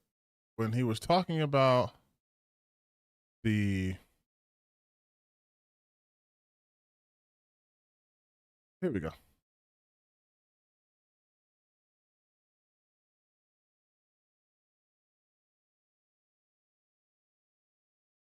Here, this is when I think he starts talking about, like, this is his Tears of the Kingdom review, so to speak. This is Synthetic Man. No idea who the hell Link is, despite the fact it's only been like 5 years. Yeah, okay, all of the major players from Breath of the Wild remember Link and know he saved the world, but there's no evidence of Calamity Ganon's damage. The Divine Beasts are gone. I don't even think they're referenced in dialogue. This is a bit of a spoiler, so feel free to skip if you, for some reason, care about the story of this game. Zelda goes back in time to when Hyrule was founded, essentially, or a little bit after that. Meets the first king and queen of Hyrule, which the king was a fucking goat man, and the queen was a, we'll say, dark elf.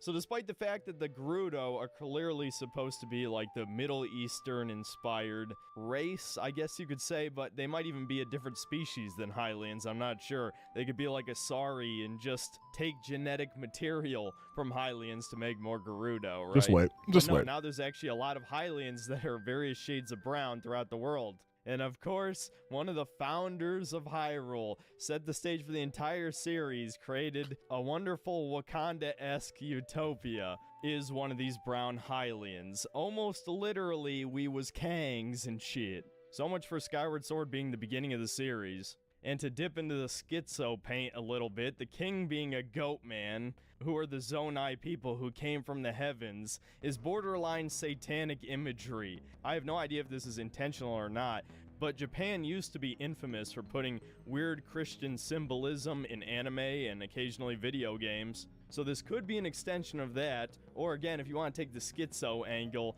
this is a result of a certain cult organization full of quote-unquote elites that are subtly inserting their propaganda into video games.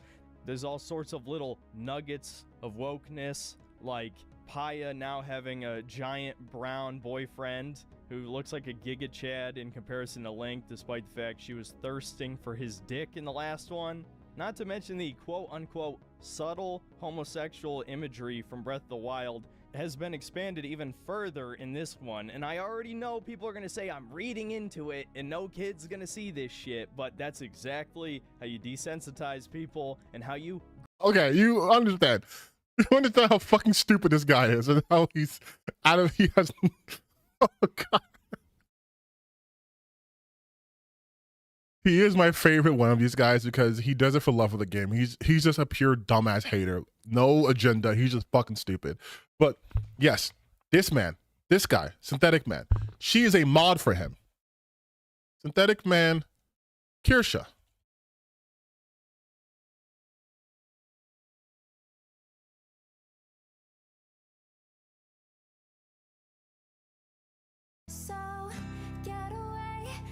Like they're doing fucking, this account's doing like fucking fan cams for them. Like I even saw one of their videos where it was like Synthetic Man's romance drama, black people like Kirsha Man, Synthetic Man, Doomer. Like they're literally shipping these guys together. Like they're literally shipping them together. But no, yeah, like there's even video of him. It's from this account here. I gotta go to the actual page. But it's like there's, yeah, here. This might come out, you know, who knows? Her fans could be lurking here right now. And I don't mean this in a mean way, legitimately. But I do have to question, do I want to help Kirsha become more popular? Oh shit, okay, never mind. I guess she is in chat because she is calling me. Hold on. Because if I morally don't entirely align with the idea of VTubers, even though I'm someone who has his copes, I've never liked e-thoughts, and VTubers are a fucking arguably more pathetic version of e-thoughts. Easy are you to gaslight? Holy shit! What happened? Your chat just telling you that I'm fake this whole time. Where you're not even... So like in his chats is a mod, all this other stuff. Okay, I kind of went off the point, but they're like attacking this writer, saying we don't need leftoid Marxist dribble who obsessor right wingers and all this stuff and all that shit they're saying, right? Meanwhile, Kirsha is in the literal chats. The literal has access to Synthetic Man, who is a neo-Nazi, okay? Who, just even the way he talked about fictional characters in Hyrule, the brown Hylians, like we was kings and shit, like, and that's the person she is attached to, okay? Like, but this is all, and we're gonna get more into this stuff. I've become a VTuber fucking drama channel, apparently. Ugh. The quote tweets are no improvement. Despite the professional and diplomatic talent in Penrose's statement, one user argued that the VTuber was threatening companies to become more hostile and toxic and making people feel like they were walking on eggshells for expressing their opinion. They always try to frame like expressing their opinion, and then they never tell you the opinion. The opinion is, I believe in a white ethno state. Hey, you can't get mad at me for expressing my opinion. I just think that everyone who isn't me should be unalived. Like,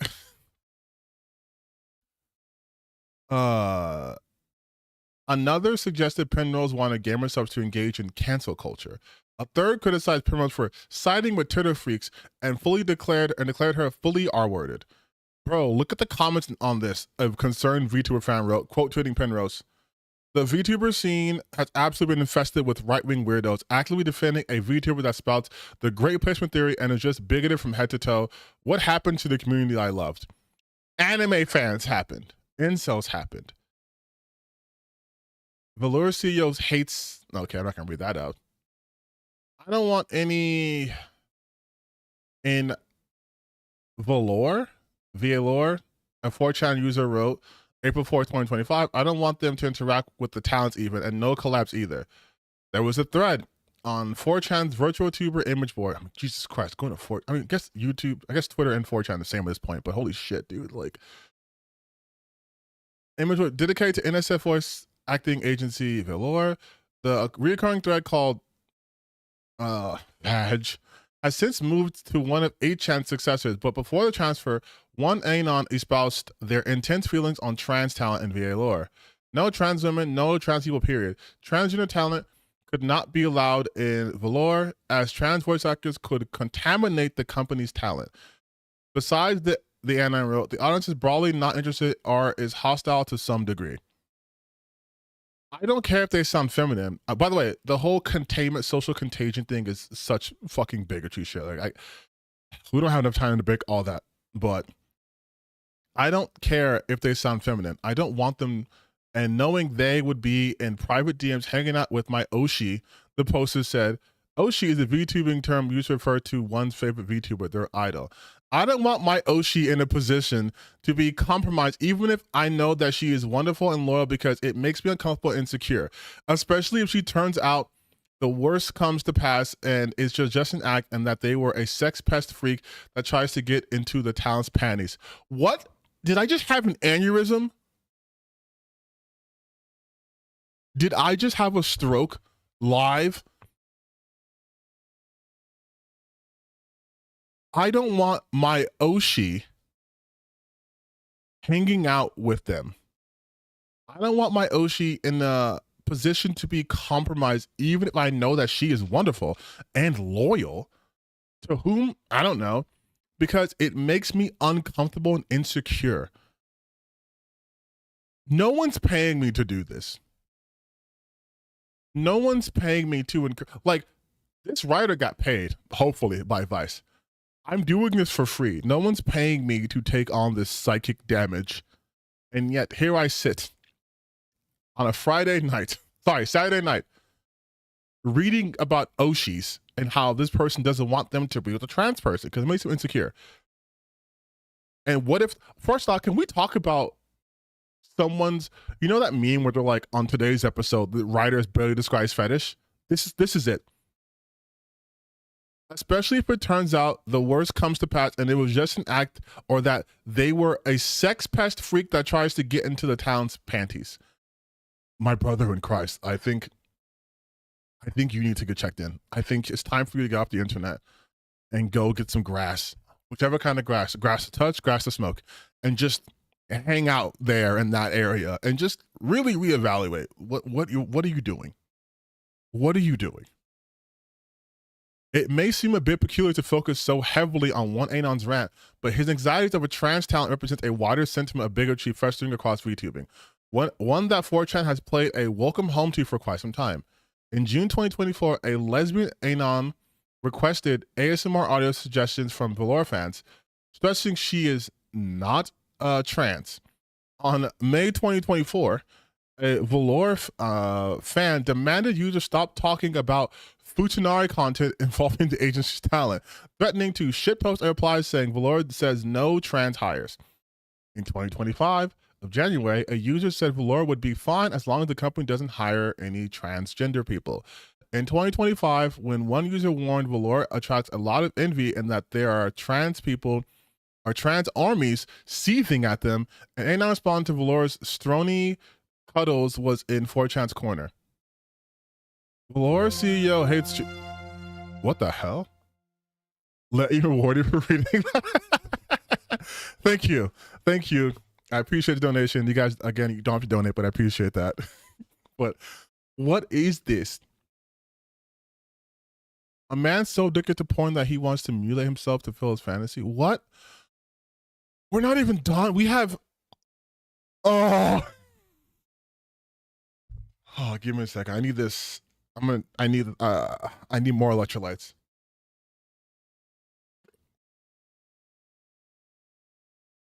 Oh my god. Oh my god. All right, let's decompress for a second. Let's decompress for a second, okay? So, the Vtubing sphere has been encroaching on my spaces for a couple of weeks now, and it's partly my fault because my weirdo brain is like, I see bigotry, I must attack, I must break this down, I must explain this away so people understand why this is a big deal. I am seeing so many similarities between what's happening in the gaming sphere, what's happening here. And of course, the same overlap is happening in the anime sphere. The right-wing individuals are infecting pretty much all of our hobbies. They are infecting it and they're using the same tactics. They are trying to make it seem like they're the ones responsible for the success of whatever niche subject or whatever niche hobby you are currently finding yourself in. They are the arbiters of it. So they get to decide. We don't want any of these weirdos in our thing. Not knowing that a lot of these weirdos have been foundational in either supporting these creators or creating this space. People really like to undervalue what our queer brothers and sisters have done for us in a lot different arenas. And that's fucking stupid and bad. And you guys should stop doing that. Stop alienating them. The fact that this guy doesn't want his Oshi to interact with a trans person because he thinks, what if they're a sex pest weirdo freak, not understanding that he would be the sex pest weirdo freak because that's where his mind goes to. And everyone else who tries to do this whole like trans people are automatically perverted. It's the same logic and people use when they're like, well, there can't be gay people out there because they have gay sex.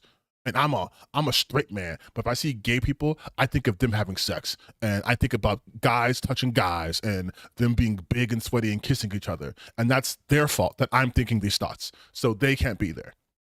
It's not my fault. It's this trans person's fault that I'm thinking that they're a weird pervert and they want to have their way with them, and they're going to use their big soft lips and kiss them. That's not what I want though. I'm just saying that's what they want because that's how they are. It's like, it's my brother in Christ. Like, it's 2025. You don't got to do this. You don't have to do this. And I cannot stress this enough. You do not have the platform. You do not have the right as a fucking VTuber fan to judge other people and think that they're weird when you saw earlier these people losing their goddamn minds because a rigged anime avatar opened his eyes. Like, not trying to yuck anyone's yum, but I'm gonna yuck it a little bit because if we're gonna play this game, there's so much ammunition that they can use against you, and you think you have the guns to attack like an even smaller minority group? In fucking sane, dude. Oh. In April of 2025, I wrote a piece for Vice explaining Velour's controversial nature. The article discusses the Vtuber agency's comfort with lolicon talent performing explicit ASMR, Velour's self-imposed limitations on F4F or female for female content, and the company's handling of trans talent. In short, Velour did not give an answer during its 2024 Gen 1 auditions as to, I feel like a fucking boomer trying to understand this lingo. Like, whether trans talent were able to apply as female applicants, sparking concern among potential trans applicants. The NSW group finally broke its silence on the matter with Gen 2 auditions, stating that anyone self-identifying as a woman was encouraged to audition. However, Velour seems to imply that trans talent had to pass for cisgender women with their voices, and some of the talent with the organization seemed to downplay the sensitivity and serious natures of the questions at hand. Okay, again. Listen. This is so dumb to me. This is an adult VTubing agency, right? Do you know some of the biggest like categories for when it comes to like adult content online is trans, like by a wide margin. A lot of people like that. Now, I'm not going to get into the moral implications or anything like that of like fetishizing a group of people. It's fetishes are they're a fetish. They're not something that you really have control over, right? But a large amount of people who consume adult content consume trans content. Like it has its own category on websites. So it's weird to be like, let's not cater to those people. Let's not give them the option. Let's just say they have to pass precision with their voices. There are some cis women who have quote unquote masculine or manly voices, right? Deeper voices. Like this is the same kind of shit you see, like you're seeing right now. If you guys are following the news, where there was a lesbian woman who was attacked by a security guard because he thought she was a man going to a woman's bathroom, which we all knew was going to happen once they started making these bullshit bathroom bills and attacking trans people in bathrooms. It's just going to lead to all women being attacked because now they can do what's colloquially known as just an ugly law, where it's like, I don't think you're like a woman, show me your genitals, right? Like this is where this shit happens too. Like you're doing the same thing here. You are telling these people they have to pass for a voice as cis women, but also it's like, aren't they all doing voices to begin? Like this is just voice acting, right? Like it's so crazy to me. Like, and first off, a ton of trans women do voice training all the time. So like a lot of them just got it down. But even if you don't, I think it's weird to be like, well, you got to sound like a woman, whatever that means. Like, oh man, just a weird thing to do in the adult content space. Velour remains the biggest English language adult VTuber agency on the market. I do believe the company should be held to higher standards on these topics. This is why I decided to write an article addressing, in my personal opinion, the biggest issues of the company. The article was received positively on Blue Sky, but negatively on Twitter. I wonder why. Likely due to misplaced anxiety that I was criticizing Gen 1's talent, not the policies of Velour's management, which resulted in the female ban, mishandling of the trans talent question, and of course, the decision to appeal to Lolicon fans to begin with. We will talk about Lolicon when I'm done with this, because I have some things to say about that shit. Still, accepting and respecting good faith criticism is part of being a journalist. Criticism is understandable. More importantly, it is worth stressing that plenty of good faith criticism existed around my report. And unlike 4chan, I do not believe Cuddles or anyone Gen 1 talent at Velour hates trans people. I think there's just a lot of insensitivity around trans talent from management. However, shortly after I published my Velour piece, I was hit with a tidal wave of transphobic abuse. Right-wing VTuber fans turned the article into a rallying point to attack me personally instead of discussing the merits of my criticism. One right-winger tweeted, I was just upset that Velour doesn't cater to her fetishistic trans and queer porn addictions. A second user used the slur, I'm not going to say that, and declared I was mad normal people won't pander. Another said, Vice are disgusting closet diddlers who hate anything men like, while a fourth even insulted you, dear reader, declaring our readership as drug addicted, mentally ill communists. I take huge offense to that. I do not do drugs. I simply fight for the motherland. Anyways, on the virtual asylum, a forum dedicated to discussing VTubers, VTuber drama, and VTuber adjacent things, harassment continued. One user called me a man so addicted to porn that he wants to mutilate himself to fulfill his fantasy. Another said, you will never be a woman, and told me to cope, seethe, and dilate, you fuck. It's so crazy that for these people who do not like trans women, they sure do know what they have to go through about dilating. A third described me as a pre-transition Coomer blank with as much charisma as a mealworm. One poster even wrote 2 paragraphs about me, one with correct pronouns and one misgendering me, hiding the latter under a spoiler button reading, if male pronouns for Anna Valens would make you angrier. Over at 4chan's VT, a similar anti-trans rhetoric flooded the board. One user called me a salty, Jesus Christ, while another declared I was trying to sex pest the girls behind Valor. A third called me a wannabe woman coping and seething hard, while additional anons said Valor is kind of base, but I'm feeling they'll cave in at some point. One user, a self-described a transgender person, said, I am a single R word. There are so many of these loud, obnoxious who make the rest of us look bad. That trans poster went on to call me a bitch who needs her shit kicked in because she wants to sex pest the girls. Sexually harassing lies, half-truth, and rumors became a popular way to target me after the Valor article. On the virtual asylum, a poster called me a slur who shoved a dildo up their ass that would rumble whenever they got grabbed and pushed on Fall Guys and played with a bunch of kids. What? What?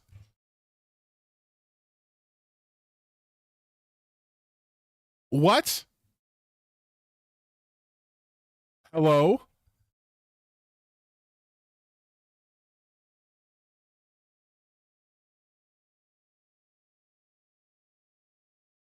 Oh my god. How do you what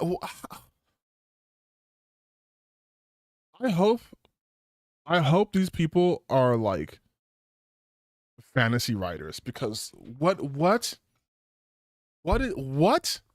why was that so long? Like, who shoved the deal up their ass that would rumble whenever they got grabbed / pushed on Fall Guys and played a bunch of kids. This is completely made up. Half a decade ago, I wrote an article for Daily Dot in which I discussed putting a vibrator against the middle of my chest while playing Fall Guys with a group of unidentified players. The vibrator was set to rumble when any controller vibration occurred, including grabbing other players. 2 or 3 times at the very start, I grabbed another player while testing the vibration effects. Until minutes into the stream, I realized I was grabbing another person, so I stopped. I wrote in 2020. An archive link of Daily Dot article shows a sex toy awkwardly between my breasts. The toy cannot be inserted anally due to its shape.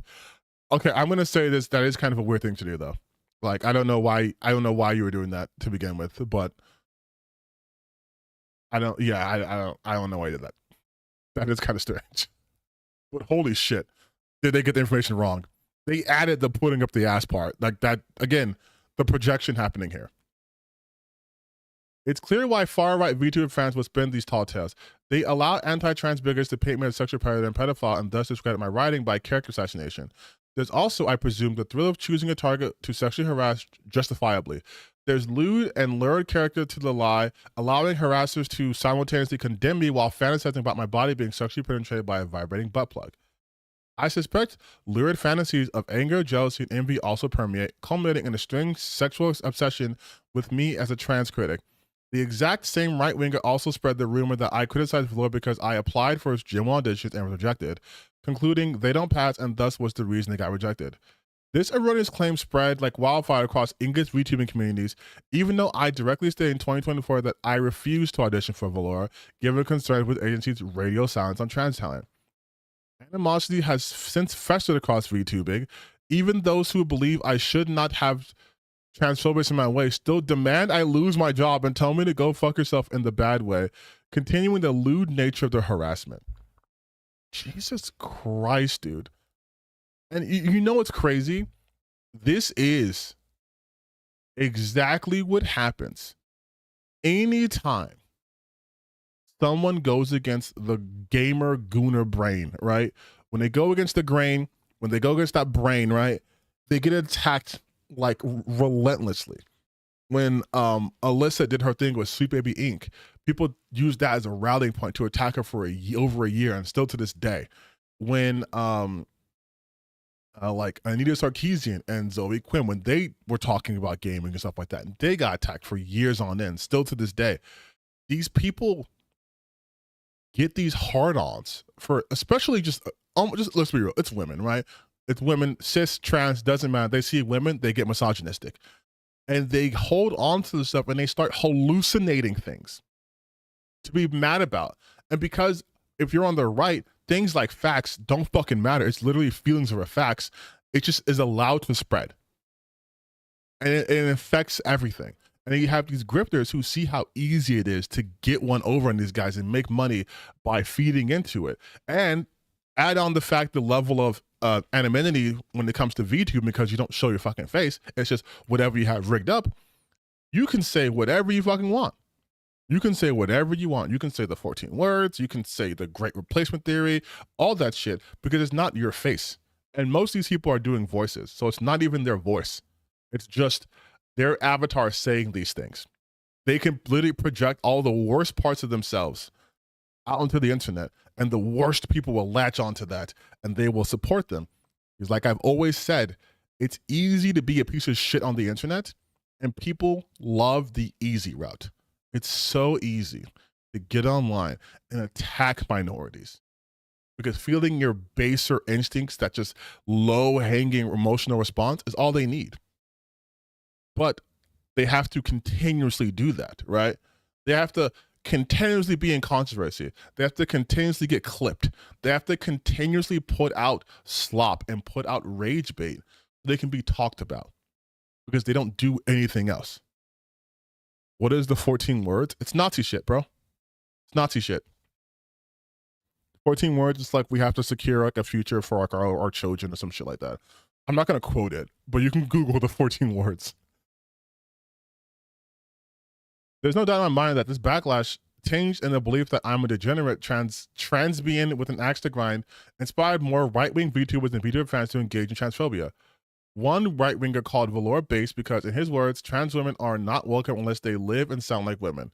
Another also called velour-based because, and argued that there is zero monetary reason the company should ever consider tanking their business to appeal to less than 1% of the population. If you think an adult company adding trans people will tank their company, you have no business talking about that. Once again, hold on. I have to be careful I type, so let me just go big face. Like, people don't understand, like,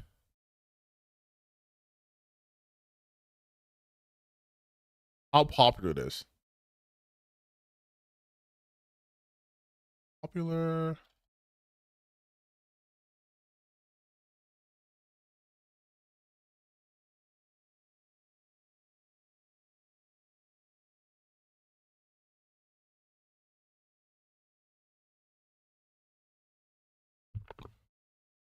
Like, it's very popular. But I have to be super careful how I type this.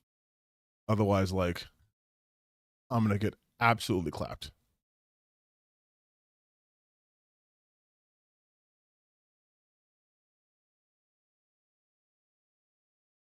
All these ads.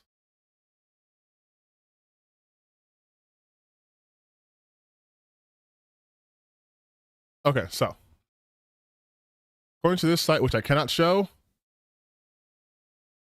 the Hub's year in review reports reveals most popular searches 2024. At the 20th spot, literally trans, which went up 5 points. So it's getting increasingly more popular. Though this is one website. But like, it's, you wouldn't. Okay, 2022. Okay, hold on. Let me check these out. Check these out. I don't want to get like, they can't show anything nasty here, right? All right, no nasty, no nasty, no nasty. No whammies, no whammies, no whammies.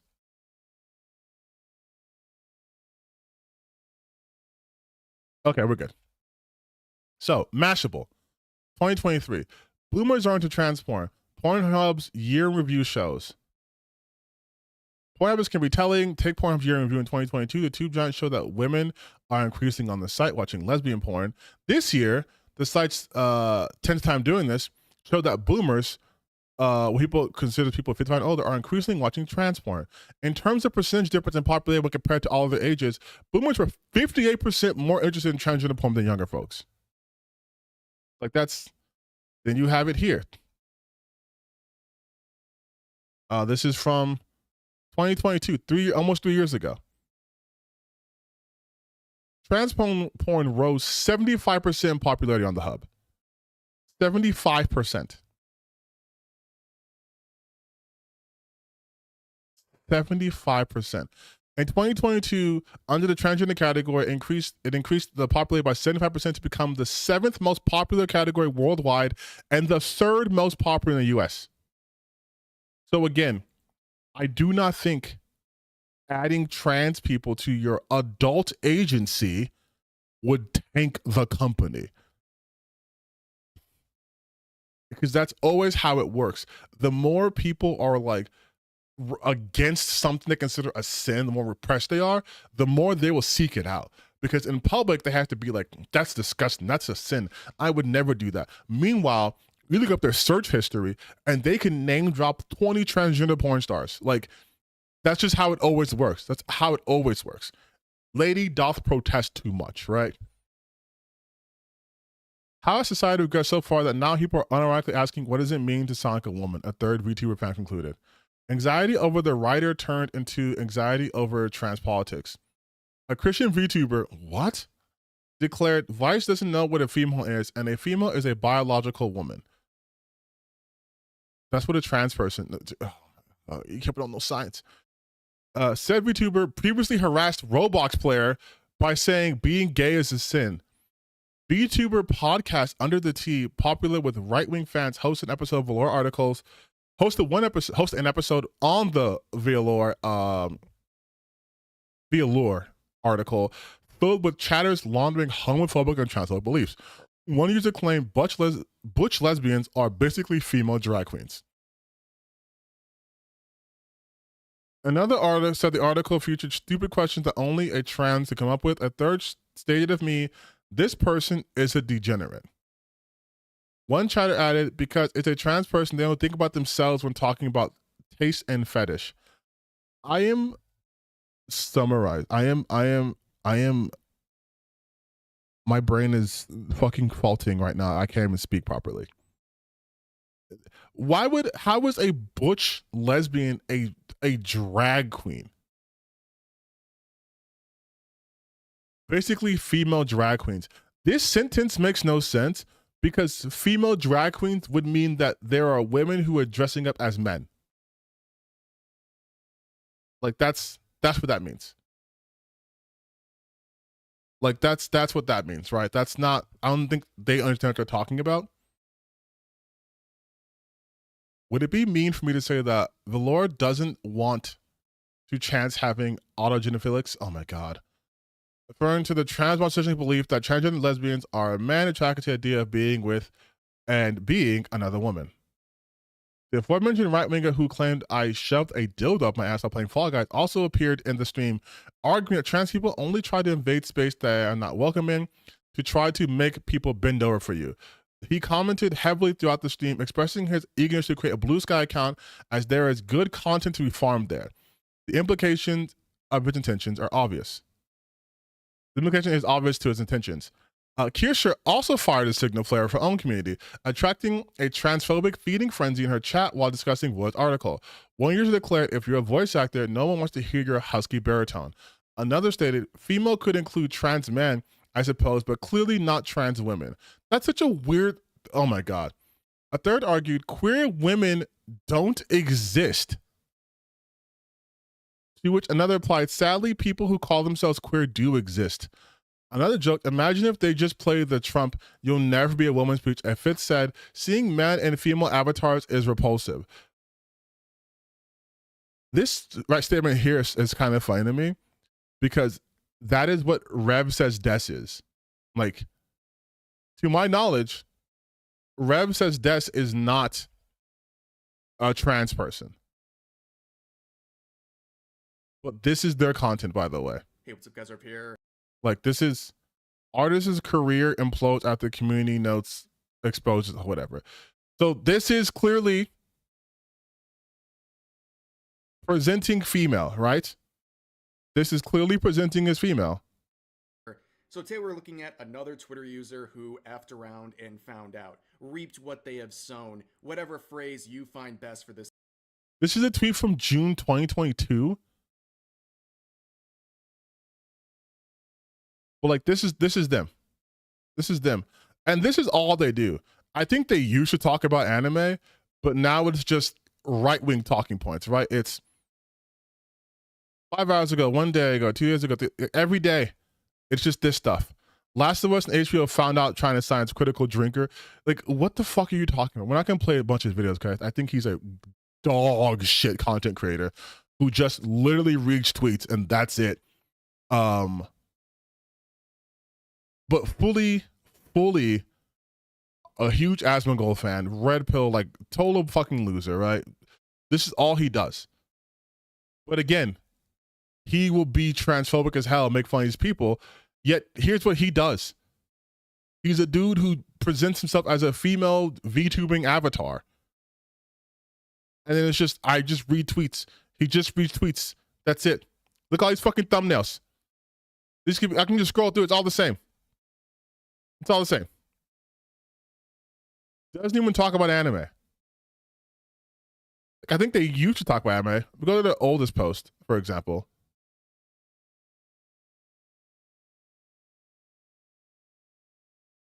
If I can go to it, Jesus Christ.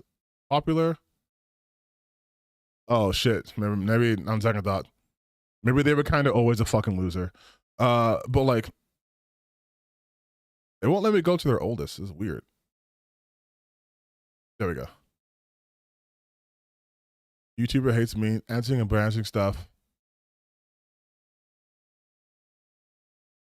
Okay, so kind of always a gooner loser, but just a gooner loser. And then suddenly now his content's nothing but this. It's just this all the time. Just I'm on Twitter and this is what I saw. And I have to be right wing. So I'm gonna just make these ugly ass titles with these ugly ass thumbnails. Same thing with Nux Taku. But I'm getting off topic. But it's funny that like to have this sentence here, seeing man and female avatars as opposed to while they're being transphobic here, this is what he does. This is what Revis's Desk does. Like, it's cringe, dude. It's super fucking cringe.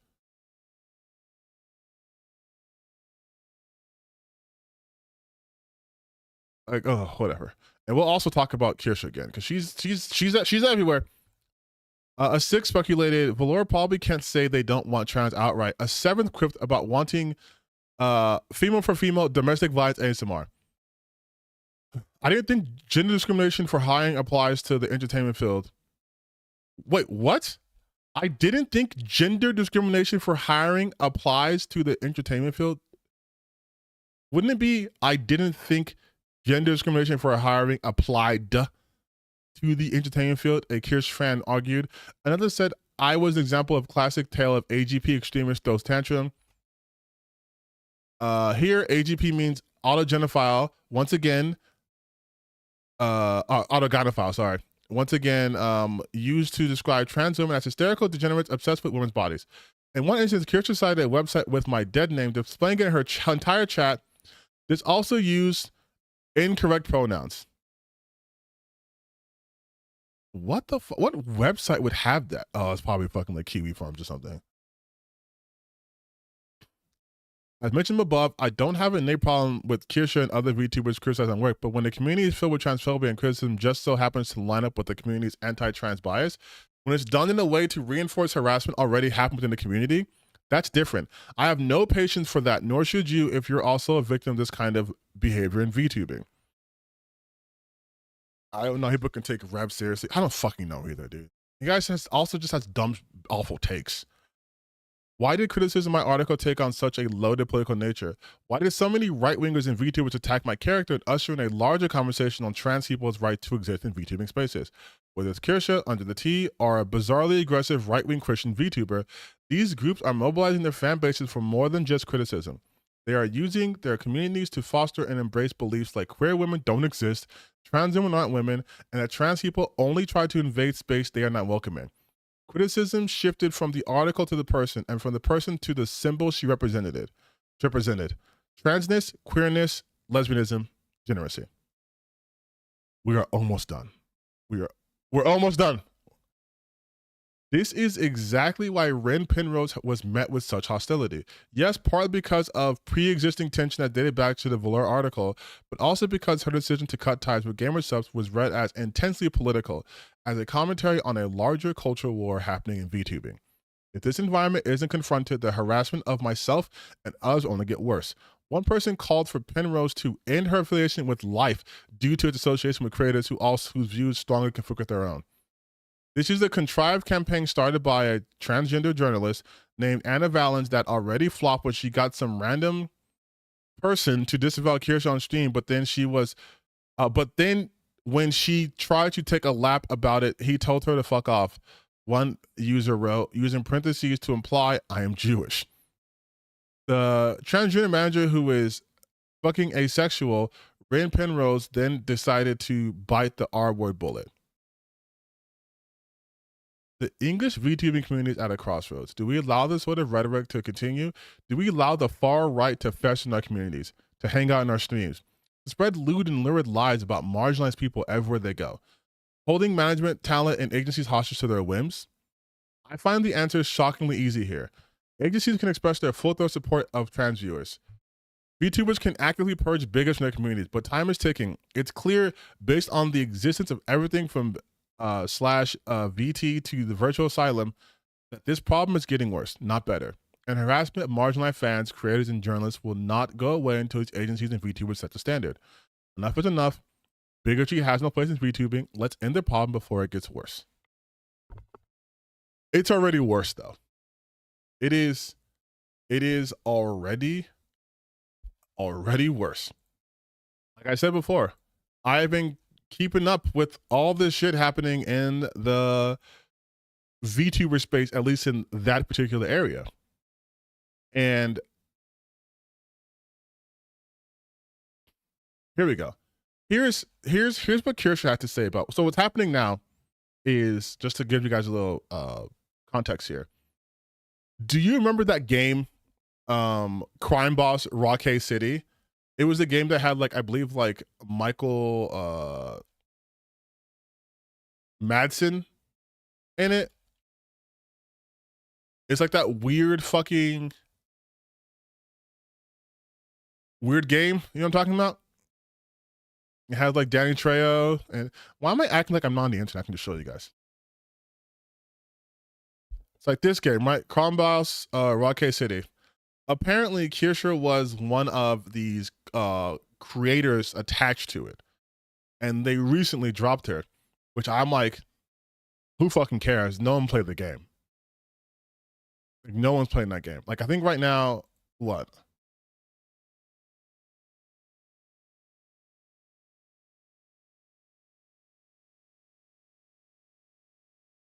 Yeah, 452 people playing 42 minutes ago, 1,000 in the last 24 hours, 7,500 people at its peak. It didn't do well. It didn't do well. I'm only using these because this isn't actually a game that does need a large base to be successful, and it doesn't have it on Steam, which means it probably doesn't have it anywhere else. This game, though, that's what she's referring to. She was let go as a partnered creator from this. Here's what she wrote. A month into a life ruination campaign started by people who hate me, and during a pre-planned vacation where communication access to my home and resources minimal, in-game studios, devs of Crime Boss Rockay City, a game I loved and heavily promoted since its release in 2023, dropped their relationship with me. They were swayed by anonymous posts, Reddit users who admit to not watching me, people who lie by omission, and people who strawman all my stances. And to cap it off, a muckraker from a dying news outlet with an axe to grind decided to compile it into, he's talking about Anna Valens, by the way, into an article with no more integrity than a Tumblr blog they no doubt had. This company is not experiencing cancel culture. My audience were paying customers who were voting with their voice and their wallet after a company makes an astronomically poor decision they disagree with. These are not review bombs. These are not people who don't own the game brigading. In-game are experiencing what happens when you capitulate to cancel culture. These two things are not the same. It's incredibly obvious and everyone knows it. You people held this power to ruin others reputationally and financially for years, and we are now standing up for ourselves. Fuck you, fuck cancel culture, and fuck the Darvo that happens when anyone decides to defend themselves. You reap what you sow. So she's fucking coping here, right? She's coping. She's coping here. Because this is not cancel culture at fucking all. Cancel culture isn't real. At least for how do I phrase this in a way that makes sense? If you are a visible cis white person, you pretty much have no cancel culture happening to you. There are so many celebrities like Louis C.K. who should have been canceled and is still successful, still finding success. Fuck it. Just say celebrities in general. Let's take race out of it. Celebrities in general, for the most part, can come back. Mel Gibson was canceled and he's coming back. Kevin Spacey was canceled. Now he's making his comeback. Cancel culture doesn't exist. It doesn't work unless you are a minority. Then they can bury you because there's a bunch of other shit happening in this country to minorities that people who aren't a minority don't have to deal with.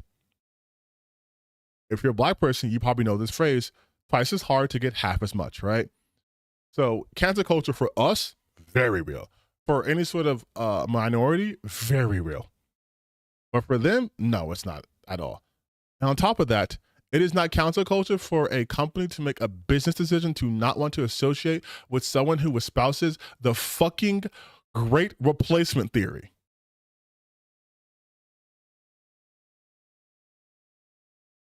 Like, it's not, of course, fucking John JD is in here. It's not cancel culture. The post you're commenting on is not saying the company is getting canceled. It's saying that what you're experiencing is not the meaning of cancel culture. You are just dropped from a brand because they do not align with whatever your views are.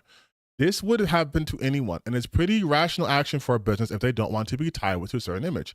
Also, if your followers are leaving negative views about a game because of things outside of the content of the game, a lot of people would consider that review bombing. Thank you, Mighty Keith. That is 100% true. That is literally review bombing. If something happens outside of a game and you are now impacting the game score, that's a review bomb. Do you guys remember when Helldivers 2 had the always on requirement added, or sorry, the Sony login requirement, right? And remember, it was super positive, and they fucking review bombed it, and they've done it again. Helldivers 2 players are unhappy with recent weapons nerfs, leading to a surge in negative reviews.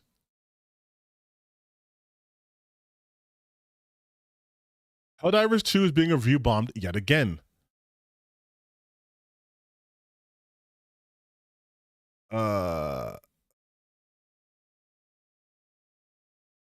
Where is it, over here? Yes. Helldivers also received a lot of negative reviews in May after developers required that all players be linked to PlayStation Network in order to access the game. That included PC users using the game on Steam, many of whom were unhappy by having to link their accounts together, resulting in another big batch of negative reviews on the platform. This is a review bomb. When you see people go to like Rotten Tomatoes and leave reviews on movies they haven't seen because they don't like the actor, they think Brie Larson's too woke. That is a review bomb. If your fans are going to this game that they absolutely weren't fucking playing and are just review bombing it because you are no longer attached to it, that is a review bomb. That is a review bomb. And her talking about how it's a ruination campaign started by other people didn't make you say the shit that you said, Kirsha. Like, other people didn't do that. You did that. Like, you did that.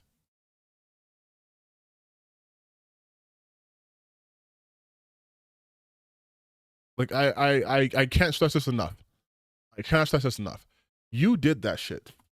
You did that. So if you're facing a consequence for your action, not cancel culture, that's literally a consequence.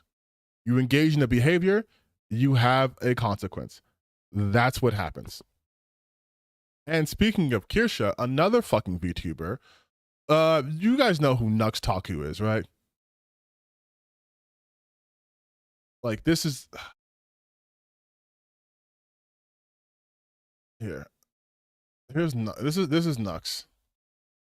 I'm familiar with Nux Taku from a long time ago. Because he posts builds like this. He also was obsessed with Jaden animations. And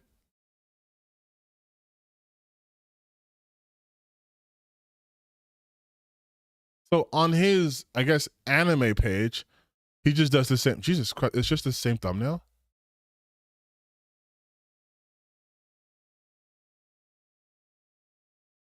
God damn, this is low effort. But the account I want to go to is his Nuxnor, or what's it called, Nuxor account?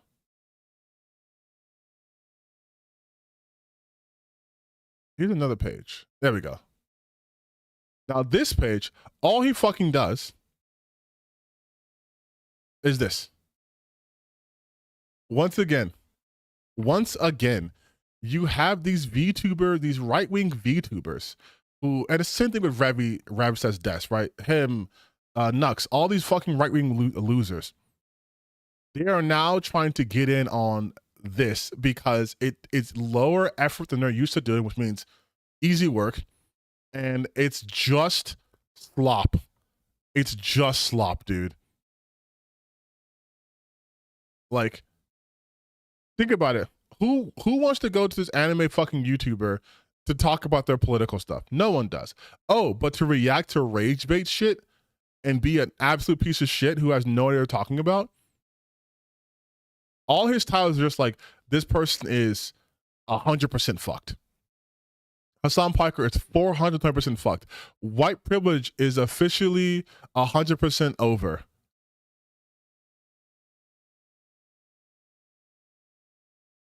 Asmagol reacted to my Hassan hit piece. He's going to jail. Democrats are 200% fucked now. Hassan Piker is 410% fucked. Hassan Piker is 400% fucked now. Michelle Obama is 100% fucked now. Canada is 1,000% fucked now. Just now, Mr. Beast is 110% fucked. The media is a fucking joke. The media finally knows Hassan Piker supports terrorists. Huge virtue signal just ended her career. This is talking about Cinder.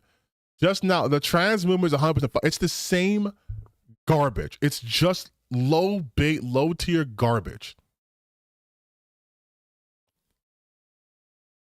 This is what they do. This is what happens when you start creatively falling off. You start making AI thumbnails. Like, think of it this way. He's hitting all of the grifter fucking classics. The crying face with someone laughing at someone's emotions, right? Now it's AI, like, Hassan crying. God, how many views of Hassan Piker does he have? Holy shit. This is someone hating from outside the club. Like, literally. Oh my God. Oh my God.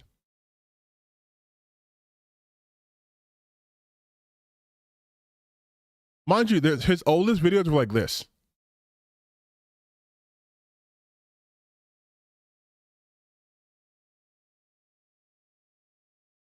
Like, this was his older content. Was it good? No. But people liked it. Whatever. Mostly harmless, except for the shit he did with, like, him obsessing over certain YouTubers, like, I guess PewDiePie and also Jade Animations. But this is how he started off with. And then about... Usually what it goes is after a while, the content dries up, right? Because you can only make some of the same videos over and over and over and over and over. But then they discover politics. Then they knew what the word voting meant. And they're like, oh, wait, there are people who are mad at people who are minorities. So what if we just did that? What if we just suddenly became a fucking slop content mill that just feeds into the most basis of emotions? It's not, it's 100% fucked. Like, and I think this happened, like, you start seeing it slowly about 4 months, 5 months ago, and then it just exploded.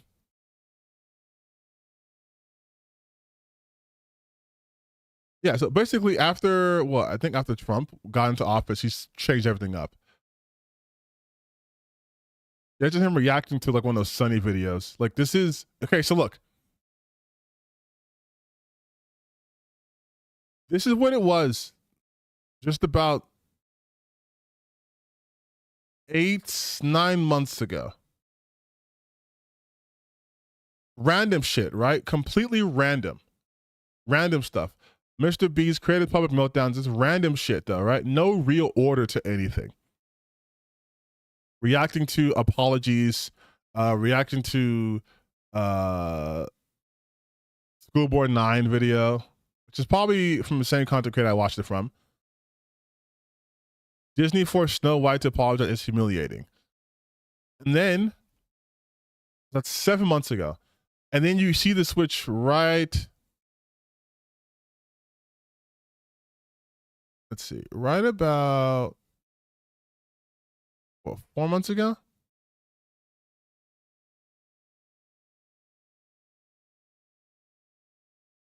Yeah. This is when he's like, okay, I'm gonna start getting into more like political stuff.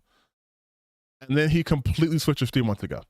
So 3 months ago, look at the line between this part and here. Woke people are making death threats over unrealistic women. Why California's 100% cooked right now. The dating is for 2025. So right here was the shift. And then right here is when he's like, I'm going to make my thumbnails look somewhat serious, but also, you know, get political. And then it's just the same shit. It's just this, then it's just all of this. Within the last 3 months.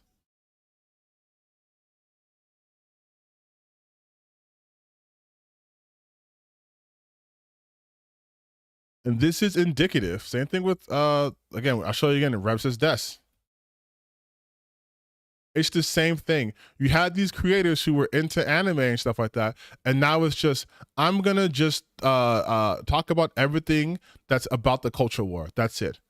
Doesn't fucking matter. Let's talk about Kirscher being let go. Let's talk about The Last of Us.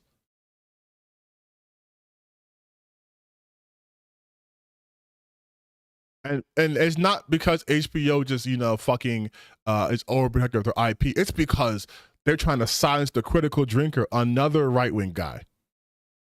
Oh, Denham's is fucking delusional. Woke directors segregates voice actors based off race to get it right from modern audiences. iDubbbz crashed over a joke and it backfired spectacularly. iDubbbz just ended his own career, which is ironic that you're talking about that. Hassan Piker just ruined his life. Like, it's obsessed YouTuber crashed out over me and Asmongold and then brutally finds out. That's what they do. They'll be like, this person brutally found out. They fucked around and found out. They hate you. They want you dead. It's the same grifter shit, right? These people have nothing. They have nothing. And I'm not even upset at like reaction content. I do reaction content when I'm streaming. Or I'll take a video and react to it. I'm not saying that's bad, but like, this is such low effort shit. Like a tweet, a random tweet about someone, a random person. Like, what's the point of making a fucking 2-minute video over a tweet? What is the point of this video? What is the point of this video? It's 2 minutes long.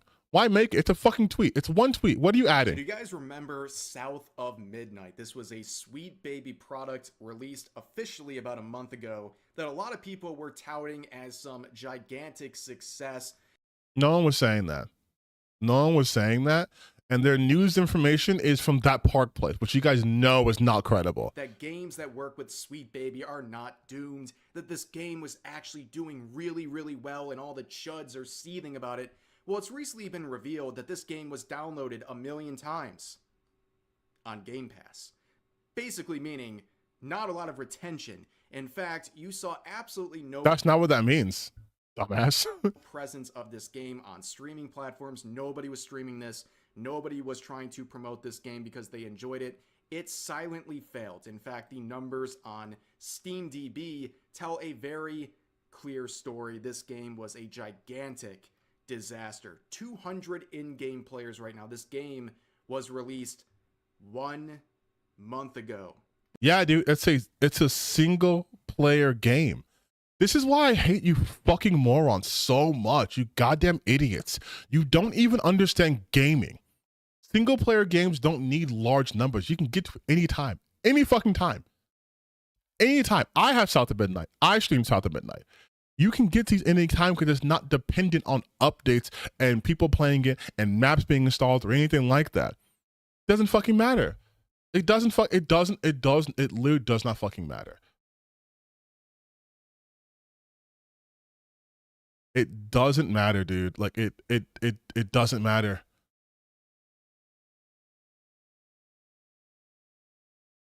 People like the game. South of Midnight hits huge sales milestone. Reached over 1 million players in less than a month. And like how he says, it's 1 million players on Game Pass. Where is that data? What does that say? What does it say numbers only on Game Pass?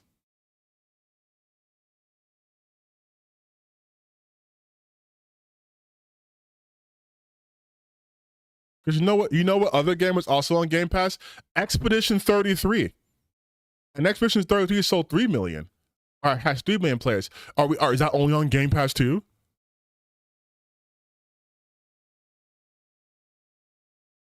Like, it's... He continued to highlight how Compulsion's roles in Microsoft Studios is not to make blockbusters like Call of Duty, but to provide games that add distinctiveness, where we can either serve audiences that haven't been served before or create projects that add diversity to the portfolio. I'm passionate about that being part of the mission for Studio moving into the future. In terms of what audience, what experiences, and what areas of the world will represent next, I can't tell you, but I think it's an important role within Xbox for us to be the brand that appeals to people of all walks of life. You don't know. And these losers here, like, they always talk about sales. Why do you fucking care? Why do you guys care about the sales of a game so much?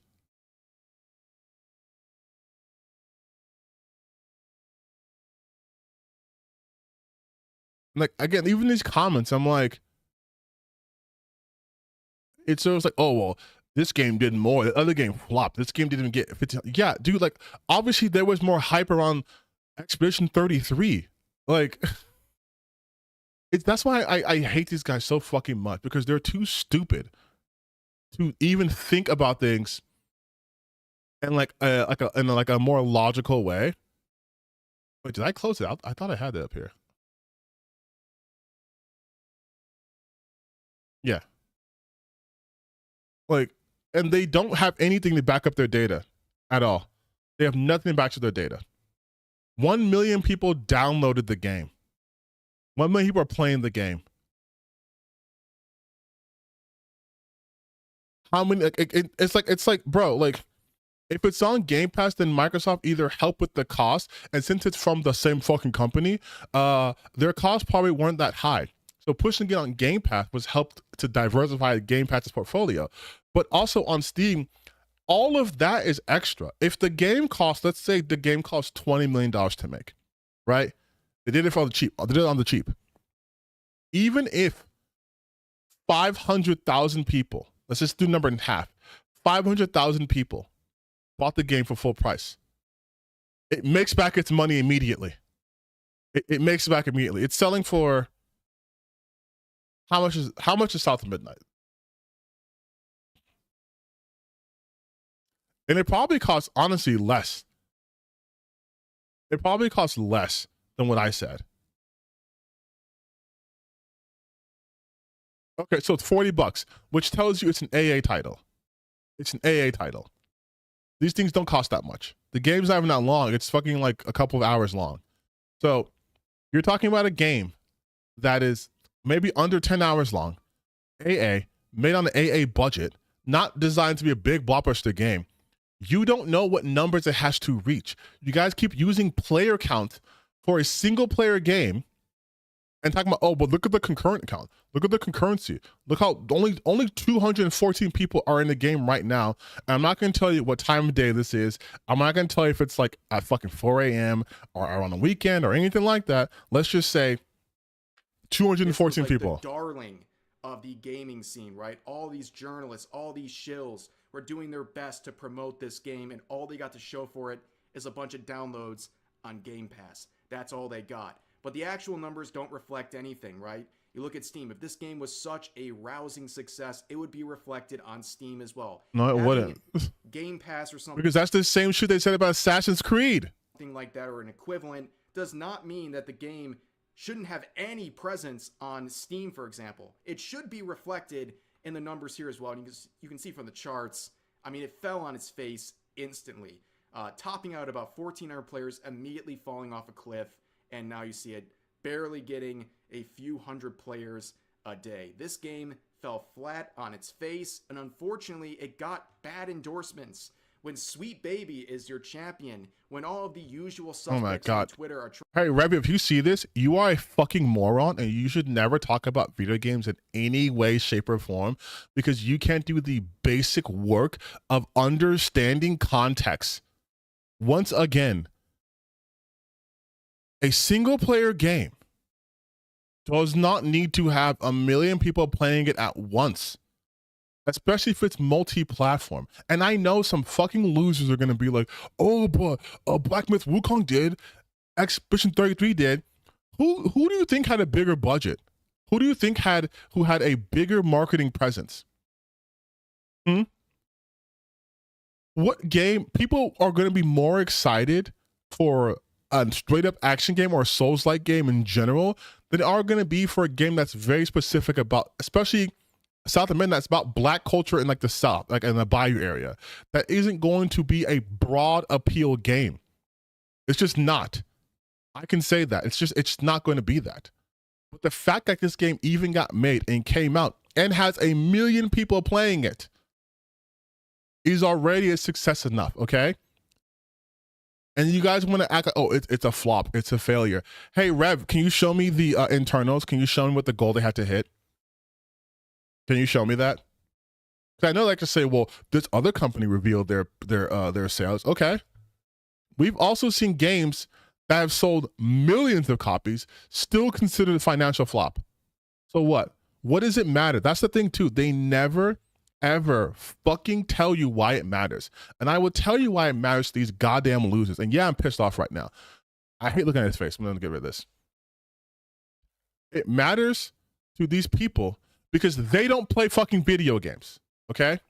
They're not gamers. They're not people who understand how video games work. They don't appreciate the art of games or anything like that. They are simply content slop creators who need to churn out outrage content. Otherwise, no one gives a shit about them. That's why everything he does is, I'm on Twitter and this thing happened. I'm on Twitter and this thing happened. Look at this. Woke artist fan art backfires. Oh, well, in today's news, Sweet Baby Inc. is having a contract with another game company. And let me just make up a bunch of shit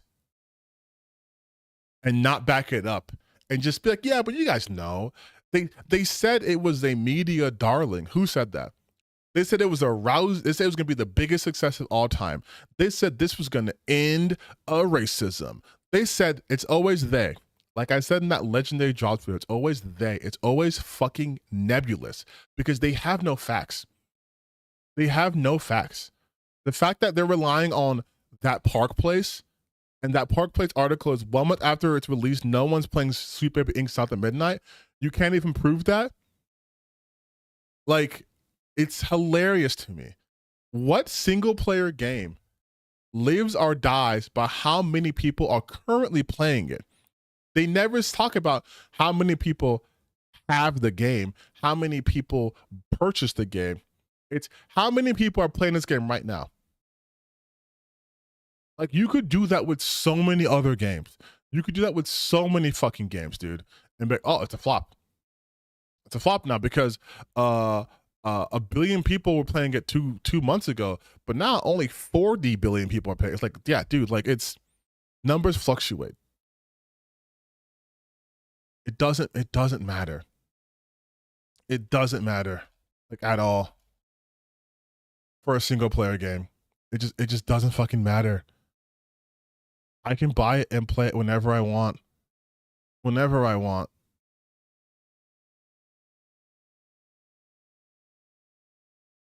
Like, I'm looking at it right now. South of Midnight has 202 players right now. 24 hours, 328. All-time peak, 1438. It has 202 players right now, but 24 hours ago, it had 328. Like, numbers go up, number go down. Doesn't mean this is a failure or anything like that. It's the only way you could call this a flop is if you knew what the actual metrics were and then could compare it to how much it sold. You don't know how much games cost. There's been games, again, that have literally made millions of dollars. I believe Spider-Man 2 was considered, they didn't recoup all its recoverment. They didn't recoup all of its development cost. You didn't call that game a flop? Another thing, does a flop mean a game is bad? That's what I mean when I say these people don't play video games. If you play games, if you're an actual gamer, lowercase g, non-derogatory, your enjoyment of the game does not come from how many other people bought it. That's idiotic. But for these guys, it's because they can put a video on it and be like, look at number, big number, small number, big number, better. But they can't give you insight into the game. They can't tell you how it feels, what it plays like. They can't even articulate if the game is good or bad. They can only say big numbers big, small numbers small. This game got a 97 Metacritic. This game got a 96 on Metacritic. 97 game better. Oh, one's a real-time strategy game and the other's a visual novel. So they have a different audience. So they might have different expectations. Nope, I can't give you any more nuance than that. All I know is this game got a 70 on Metacritic, which means it's bad. This game got an 80, which means it's good. Like are you telling me you guys buy things based solely off of if it sells a lot? Do you only watch TV shows if a lot of other people are watching it? Like is that how we do stuff?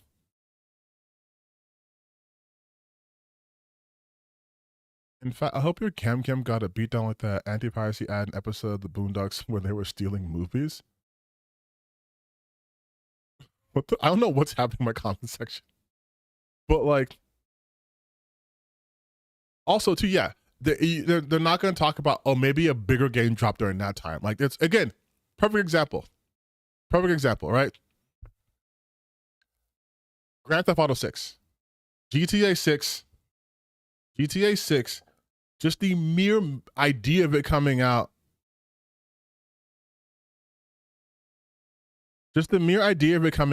had developers scrambling to move its date.